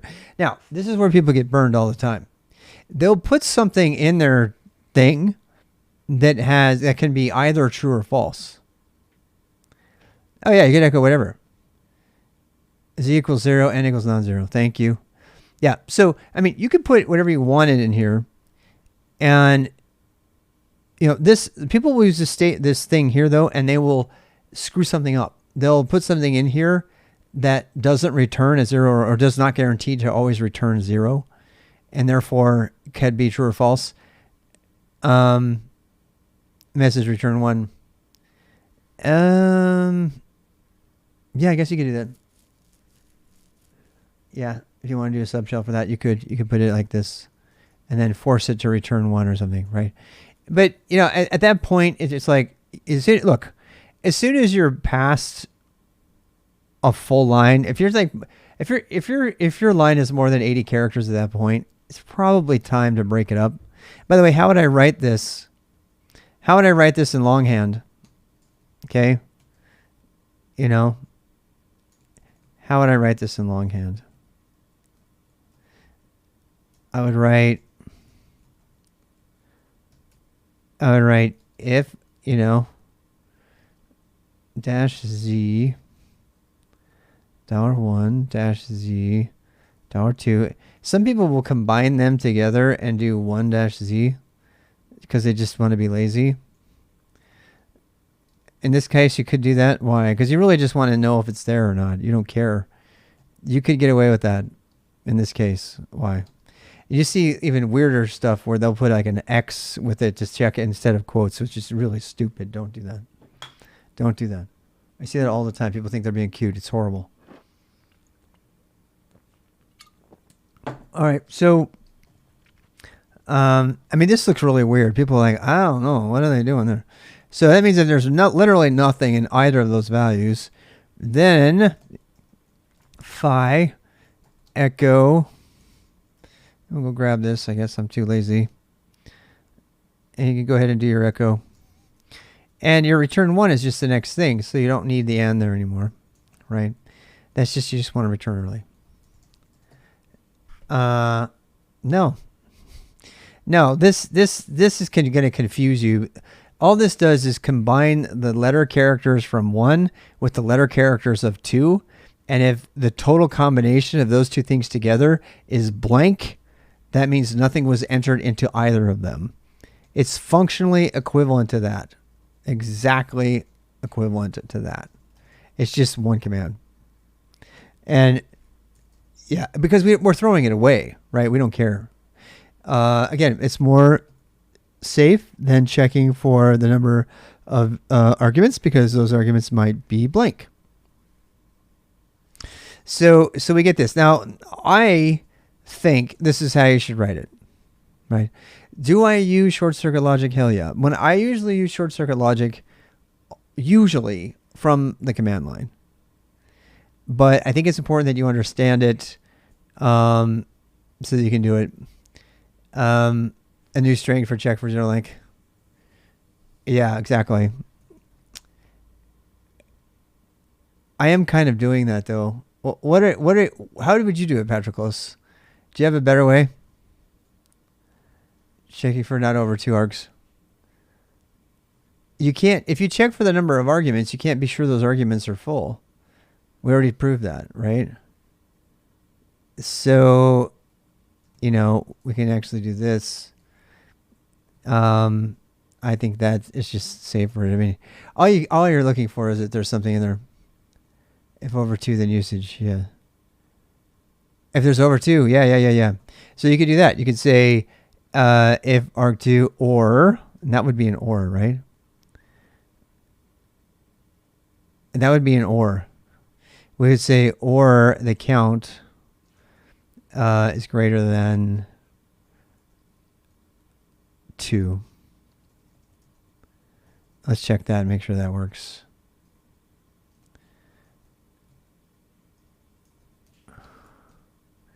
Yep. There we go. So that works. You can do mathematical evaluation in the double bracket notation. Do you set dash u? No. Not right now. I mean, we haven't talked about setting dash e and u and x and all that at the moment. Somebody's talking about the different things you can do to your shell while it's running to test it.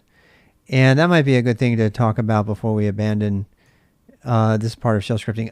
We've covered pretty much all of Bash from a beginner perspective. And I don't think we're going to cover much more than this. So, I mean, you can figure the rest out. The rest out is pretty damn easy, right?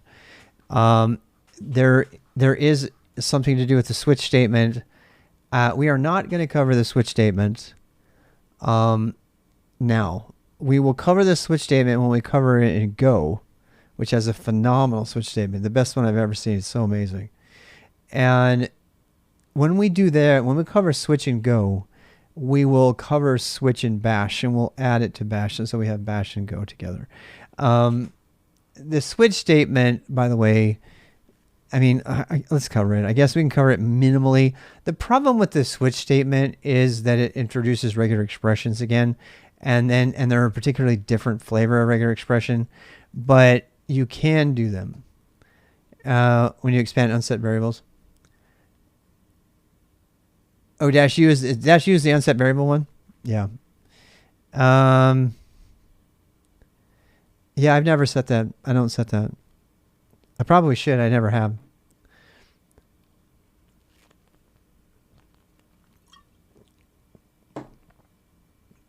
I mean, yeah, I guess that would make sense to do. Yeah, so let's talk about two things. Let's talk about switch. Let's talk about switch. Let's talk about the things you can put in your program to see what's going on. And I think we'll be done with Bash. That's all I'm going to cover for Bash. That's like 10 hours of Bash. So you can do set dash E. And you're going to have to look at all these. I'm just going to tell you the main ones. We already did regex. Yeah. So set dash E says if anything goes wrong in my program, stop. All right. And I'm going to put this in our list of things that we've covered because this is super important. Set dash E, stop running when any error occurs. I personally think this should be in every script because it's intuitive. It's what you expect your script's going to do. And when your script doesn't do it, you're like, what? So by default, when a Bash program runs, it will run everything in here. All right. So let me show you. I'm going to do a set E samp. All right. So we're going to try this. So Bash. So let's do it without this. Set E, and then we'll do it with this. There's only a few. There's some people will set pipe fail as well. And I'm going to let you research those things on your own, but I'm going to only cover the ones that I think are really, really important. Set dash E is really, really important. Yes, being implied by semicolon or its own line. So if you set a dash E, then you try to run, so like echo, hello, ls agree, gret, right? Echo starting, echo stopping, echo ending. Don't really need to quote that, but whatever. Yeah, just like a go. It's called what's it called? Implicit line returns or semicolon line return checks. I can't remember which one it's called. So set estamp, right? So what just happened? Besides not seeing bin bash, shebang. I don't know. I just see that bad interpreter of such file directory. Oh, whoopsie.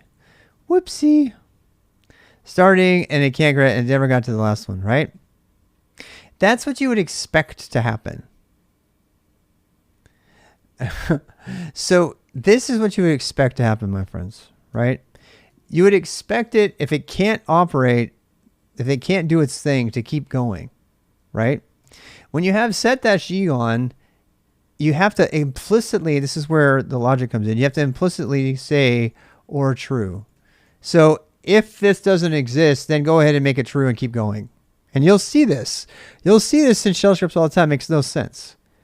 You're like, if you don't know what set dash E is, you see ls whatever or true. You're like, why would I ever do that? What that does is it says for this line, no matter what happens to this line, I want to continue explicitly. I explicitly want to continue no matter what happens on this line, right? So you'll see, paranoid shell scripters, which they should be, set dash E, and they'll do this. Now this thing will run, right? So it'll run. It'll say, I can't do the ls. I'm going to give you my error message. I'm going to keep running. Now, I want to be really clear on this. That is the default behavior for shell, period. And that is very counterintuitive. It's very counterintuitive. It gets people in trouble all the time, okay? Because they'll write, let's say they do some sort of check up here to make sure the file exists or something, and they don't put it in an if statement. The other great thing about this is that it gets rid of a bunch of conditional logic you don't have to write anymore. Watch this. So if I want to see if that file exists, right, I just do this test-e gret, right? If there's no file named gret, it just craps out. It doesn't keep running. So it actually simplifies your code if you know what you're doing. If you know what you're doing, it simplifies your code. If you don't know what you're doing, you get in big trouble. What if I take this out?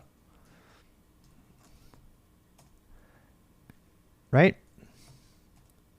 I didn't have to put an if statement there. I didn't have to say if dash e test then phi exit 1. I mean, that's obviously easier to read, right?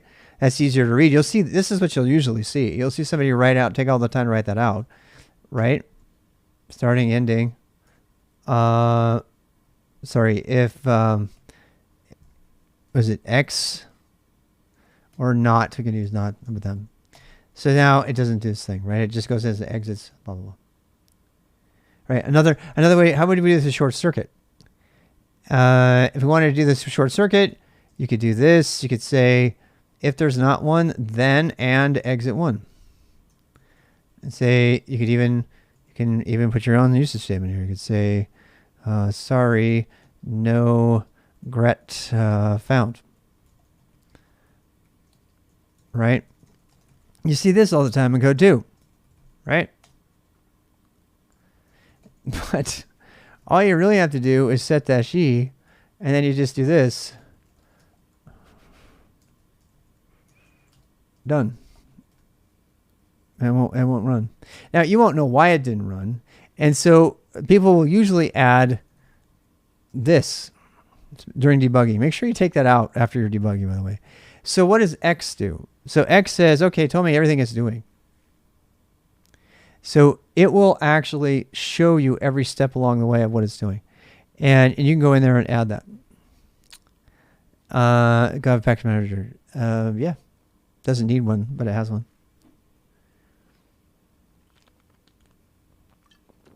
GitHub. So if you don't know about the dash E, there's another one. I think it's pipe fail. Did I get this right? I want to make sure that works. I have to do man set or help set. I have to look up pipe fail. Guys, what is the pipe fail one? You remember, I don't use it very much. And you can set these options in a particular function if you don't want them to apply to the whole thing. Is it dash O pipe fail? Yeah, thank you. Pipe fail means if you can't pipe out to a program, it'll fail. So yeah, I'm kind of all over the board here, but it's pretty typical to see set dash O pipe fail. Can I put them on the same line? I think I can. Yeah. I think I can. I think I can put them on the same line. I've seen that before. I don't do pipe fill very much, but you definitely want a pipe fill, right? Because if you don't have that, it won't fill when it's trying to talk to a pipe that doesn't exist. EO pipe fill, yeah. That's pretty standard. So This is pretty standard to see at the top of a program. And then when you want to do the debugging, they'll add the X. They'll add the X, okay? So, they'll run it like this. And they're like, oh, what went wrong there? I don't know. They'll add an X in there and rerun it. And then they get to see what happened. Very, very standard debugging process with a shell. All stuff, by the way, that is not covered by shell check. So if you want to see what's going on, it's a really good idea to put in there. But the main takeaway from this, add, EXO when debugging. So the main takeaway from this is the intuitive expectation is that your program will stop if a command or a subcommand fails. And that is not the case for shell. Shell will keep on plugging on. So if you are calling out to a subprocess to get some data that something else in your program needs, it won't stop unless you check. You have to check that stuff and explicitly stop, or you have to set -e on it or something. Because if you, and so you'll get down there and you'll end up doing something to a portion of the data that you don't have, like maybe part of the title, right? So you'll have a title with a dash in the end instead of the full name because it didn't execute a date stamp, subprocess or something. And then you'll end up writing it the wrong name, and then you'll end up overwriting it over and over again because your unique identifier is now Bork. These are very real considerations that happen all the time in shell scripts. And part of the problem is because it is such a loosey-goosey, everything you can write on the command line, you can put it in a script. In our community has sex. Nice. You put EX on there too? Did you do -EX? You have the X for sure. Yeah, and there's a lot of companies who think that you should do that. I'll let you make that decision. We can just leave that in there. The X is it's a little bit verbose depending on your shell scripts. But the thing of it is if you're doing this and you're using containers, so a lot of times shell scripting pops up in containers these days, and those containers are notoriously hard to debug because they're running in a really complicated orchestration environment like Nomad or Kubernetes, and you have no way of knowing what they're you have no way of knowing what they're doing. But if you turn up these things, anything that runs in Kubernetes, for example, is logged. Everything is logged, and so we don't spam your standard -X. That's interesting. That's an interesting way to do it. Yeah, but there's a lot of ways to do this so that when you're running stuff in environments that don't have a lot of visibility or observability, you can turn up the logs, and then you can go look at the logs from the output, and you can get the errors a lot faster, right? And I just want to put that out there. It also simplifies if you're like writing one-off filter scripts and stuff like that.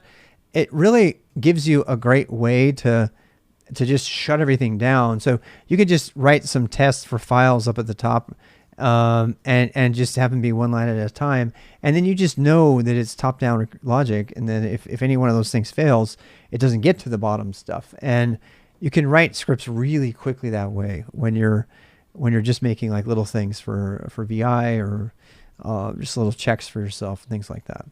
So, and that is really all I had today. That honestly, short from the switch statement, and I'll introduce you to the switch statement, but the switch statement has, in my opinion, very limited usage now that conditions have regular expressions. And so before I show you the switch statement, I do want to show you a regular expression. Okay. This is the most powerful thing in Bash that is not used. And it'll allow you to stop using awk and sed in many ways. Okay. And it's not intuitive and it's kind of verbose, but I promise you it's worth it. So we're going to do, let's do a greeting. Let's stick with our greeter. And let's say So down here we had if the name, whatever, right? So let's check and see if it's any one of a number of names. Let's use a regular expression. So we're going to say, and this is, by the way, this is how I learned that double brackets were safe, because what I'm about to do requires no double quoting. And if you do double quote it, it won't work. And I was confused because I thought not double quoting things inside of the conditional was like super, super dangerous. And if we do this, if we say if, so we could say if the name, right? We could say $1, right? So if the name matches, and this is a match, there is no equivalent, like in Perl. This does not exist as far as I know. Yeah, it's only a positive assertion, but you can actually negate that by, just negating the whole thing. And this says matches. All right, how's it going? So this specifically means to match against a regular expression. The regular expressions that is matched is not a Perl regular expression. If I remember right, it's an extended regular expression. Remember, there's three. We talked about this, but there's three main types of regular expressions. There's basic, extended, and Perl.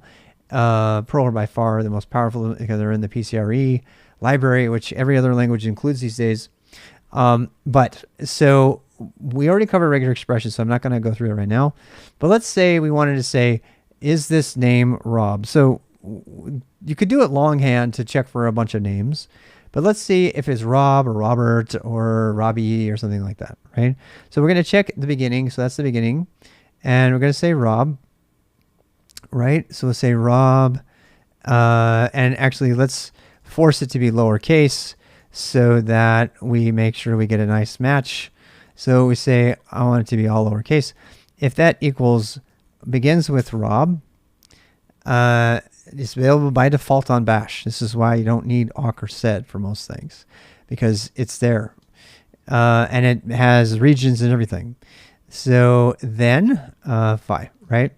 So then we say, if it's Rob, one with look around. Yeah, I think so. We're talking about look ahead, look around. I think Perl is the only one with look around, I think. But I'm pretty sure these are extended. Bash has extended regular expressions. This is in man bash, by the way. Regular expressions and matched accordingly. Strictly incorrect. I'm trying to find it.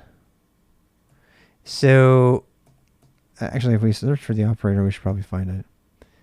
No special effect. Where the hell is it? Oh, here we go. All right, so bash rematch is the special variable that's used here. Is it positive extended? Did you find that? Okay, good.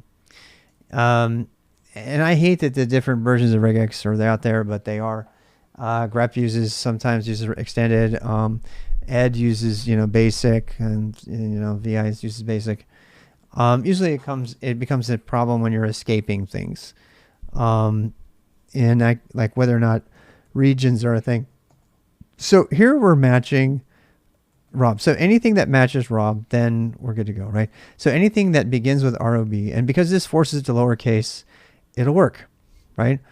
And preferring man over Google search results. Yeah. Well, I mean, it depends. I still Google search a lot because I have my command line to do that, right? I don't know if you've seen that, but I use like why use Google instead of man. I do all my Google searching from the command line too. Using this. So that's my method. And then I can use man as well. The advantage of searching the internet over man is because you get context for your problems usually from other people, as opposed to man is usually overly verbose. What drives me crazy is when people look up man pages on the internet. I'm like, are you kidding me? All right, so here we have the lowercase saying, so anything that begins with Rob, Robbie, whatever, right? If it does begin with that, let's capitalize that crap. All right, so let's make I don't think I can reassign one. I think it's read only, right? Yeah, I'm pretty sure it is.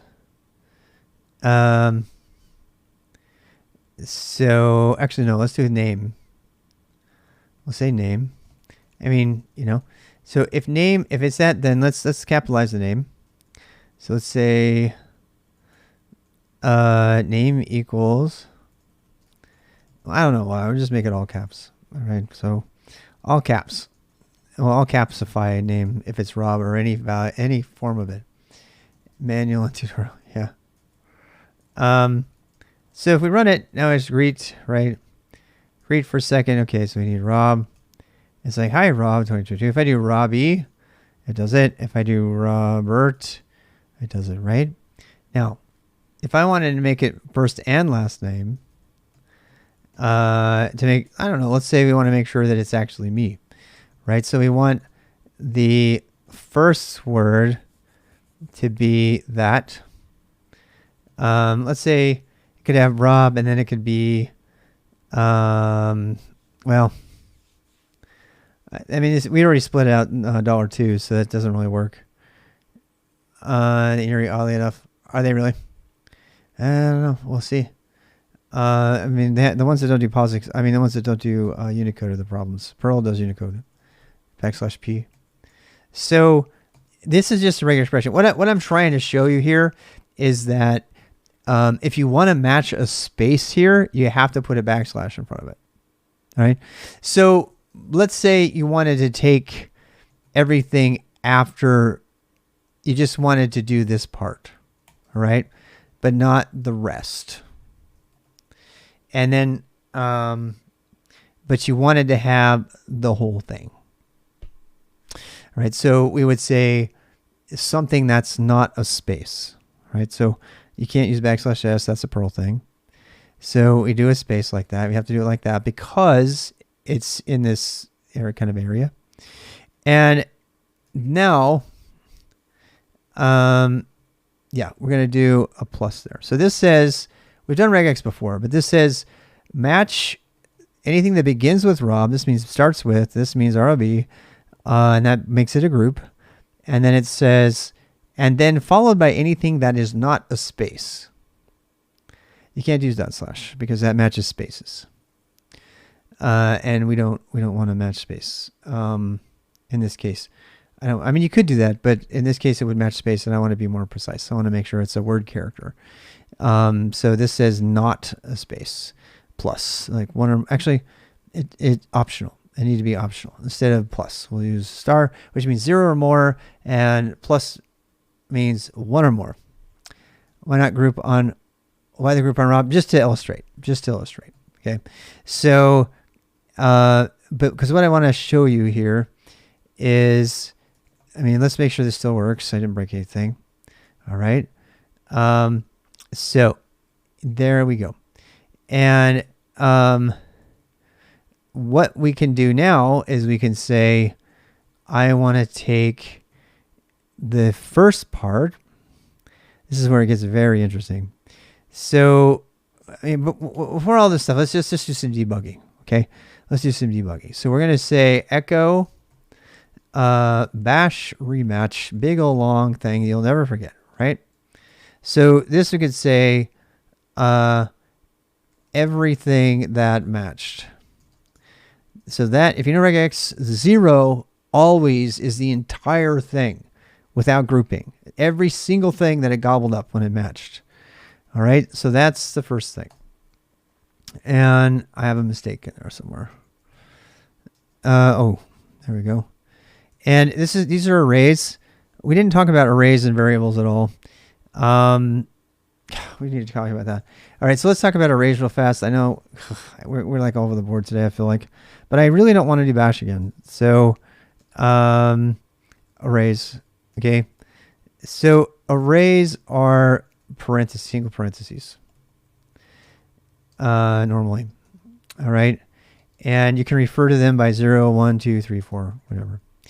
And if you want more information on that, you can go read, Linux command line. You can read bash. But if I wanted to put in an array, just let me show you really quick. So you don't need to declare SP for that. Why would you need to declare it? It's already there. Are you trying to rename it to something else? It's already declared. It's built in, I thought. I mean, Yeah. So okay, just give me a sec. So if we did, so let's do an array, right? So parts. Oh, it prints it. Oh, that's a good idea. Yeah, let's do that. I don't know. I don't use that. That's a great idea.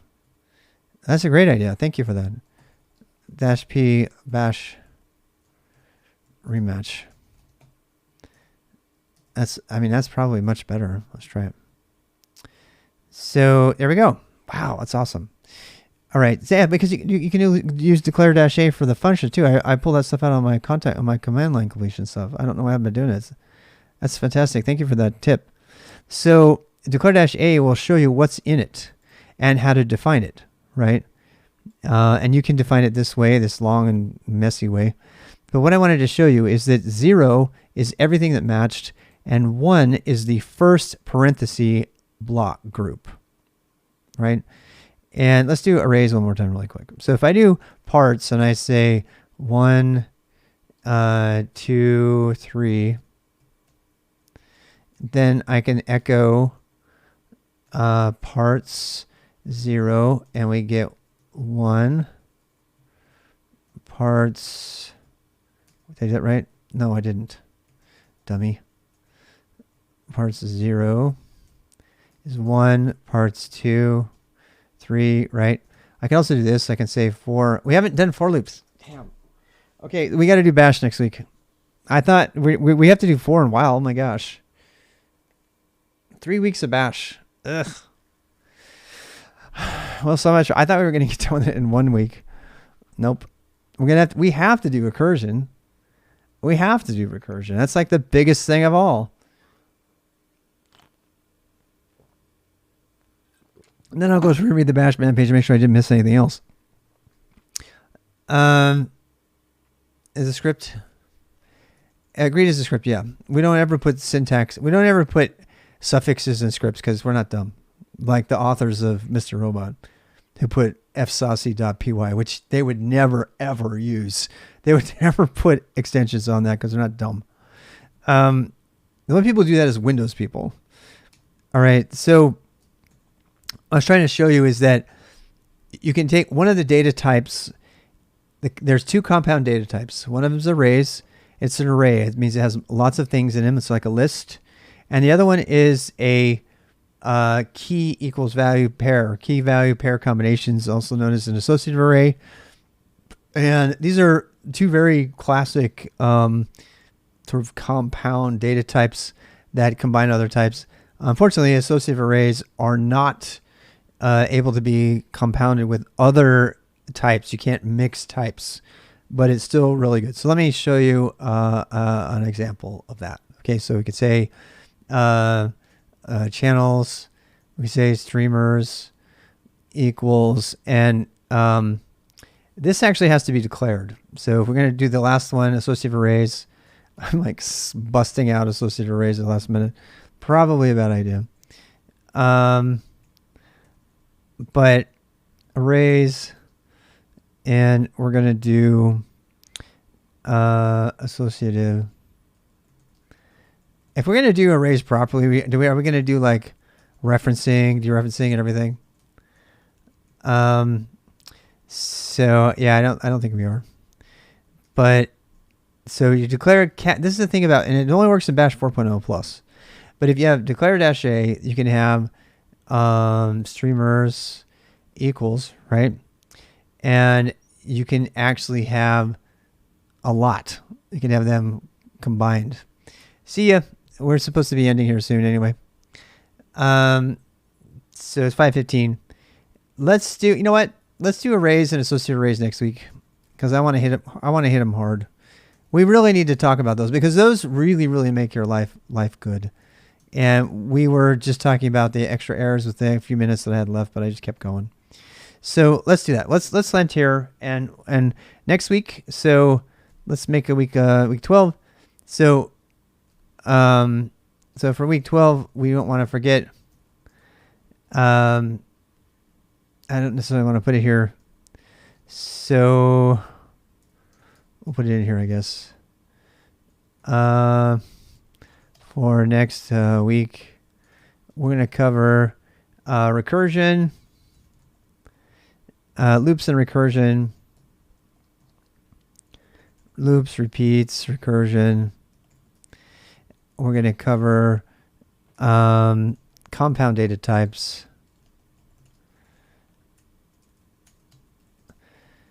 This recursion, more special variables. There's a bunch.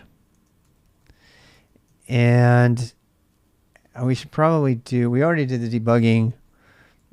EXO, pipe fail. And what are some other things? I think that's pretty much it. I can't believe we almost forgot recursion though. We have booleans. Oh, we need combat data. We need we'll say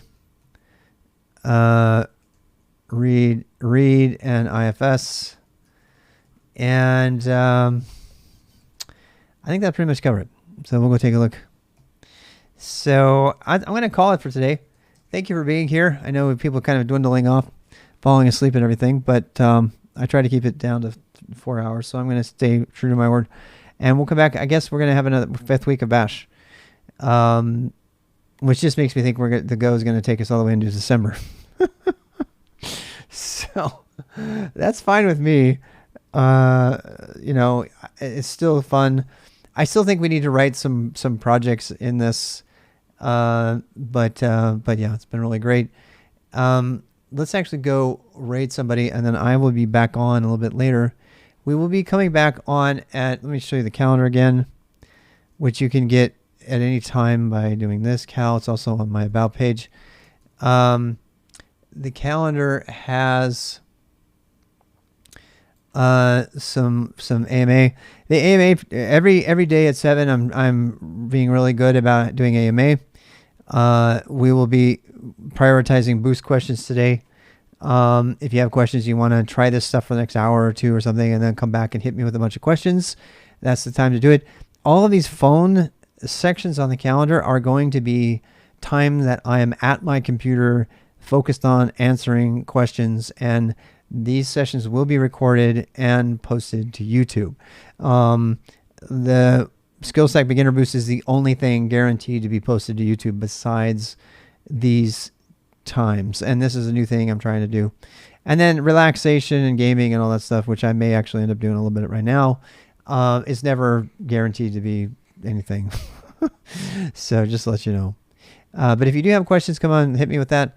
The tech questions that are going to be there, we'll be answering those. And then in the community choice is actually, we have a community choice room that we've opened up in Discord, so you can go in there and register whatever topic you think you want to talk about on community choice. So that's all I have to say.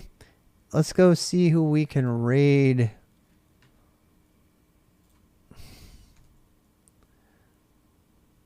Have a link to the Talking Tomato to my Pomo.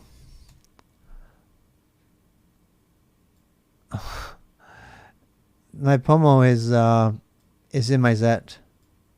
Actually, you need Pomo like that. Go take a look. Who's out there to raid? Redempco, Dow Jess is on. We're gonna raid Jess and go have a party. Let's go have a party with Jess. Jess is a really great streamer. All right, we'll raid her. See you later.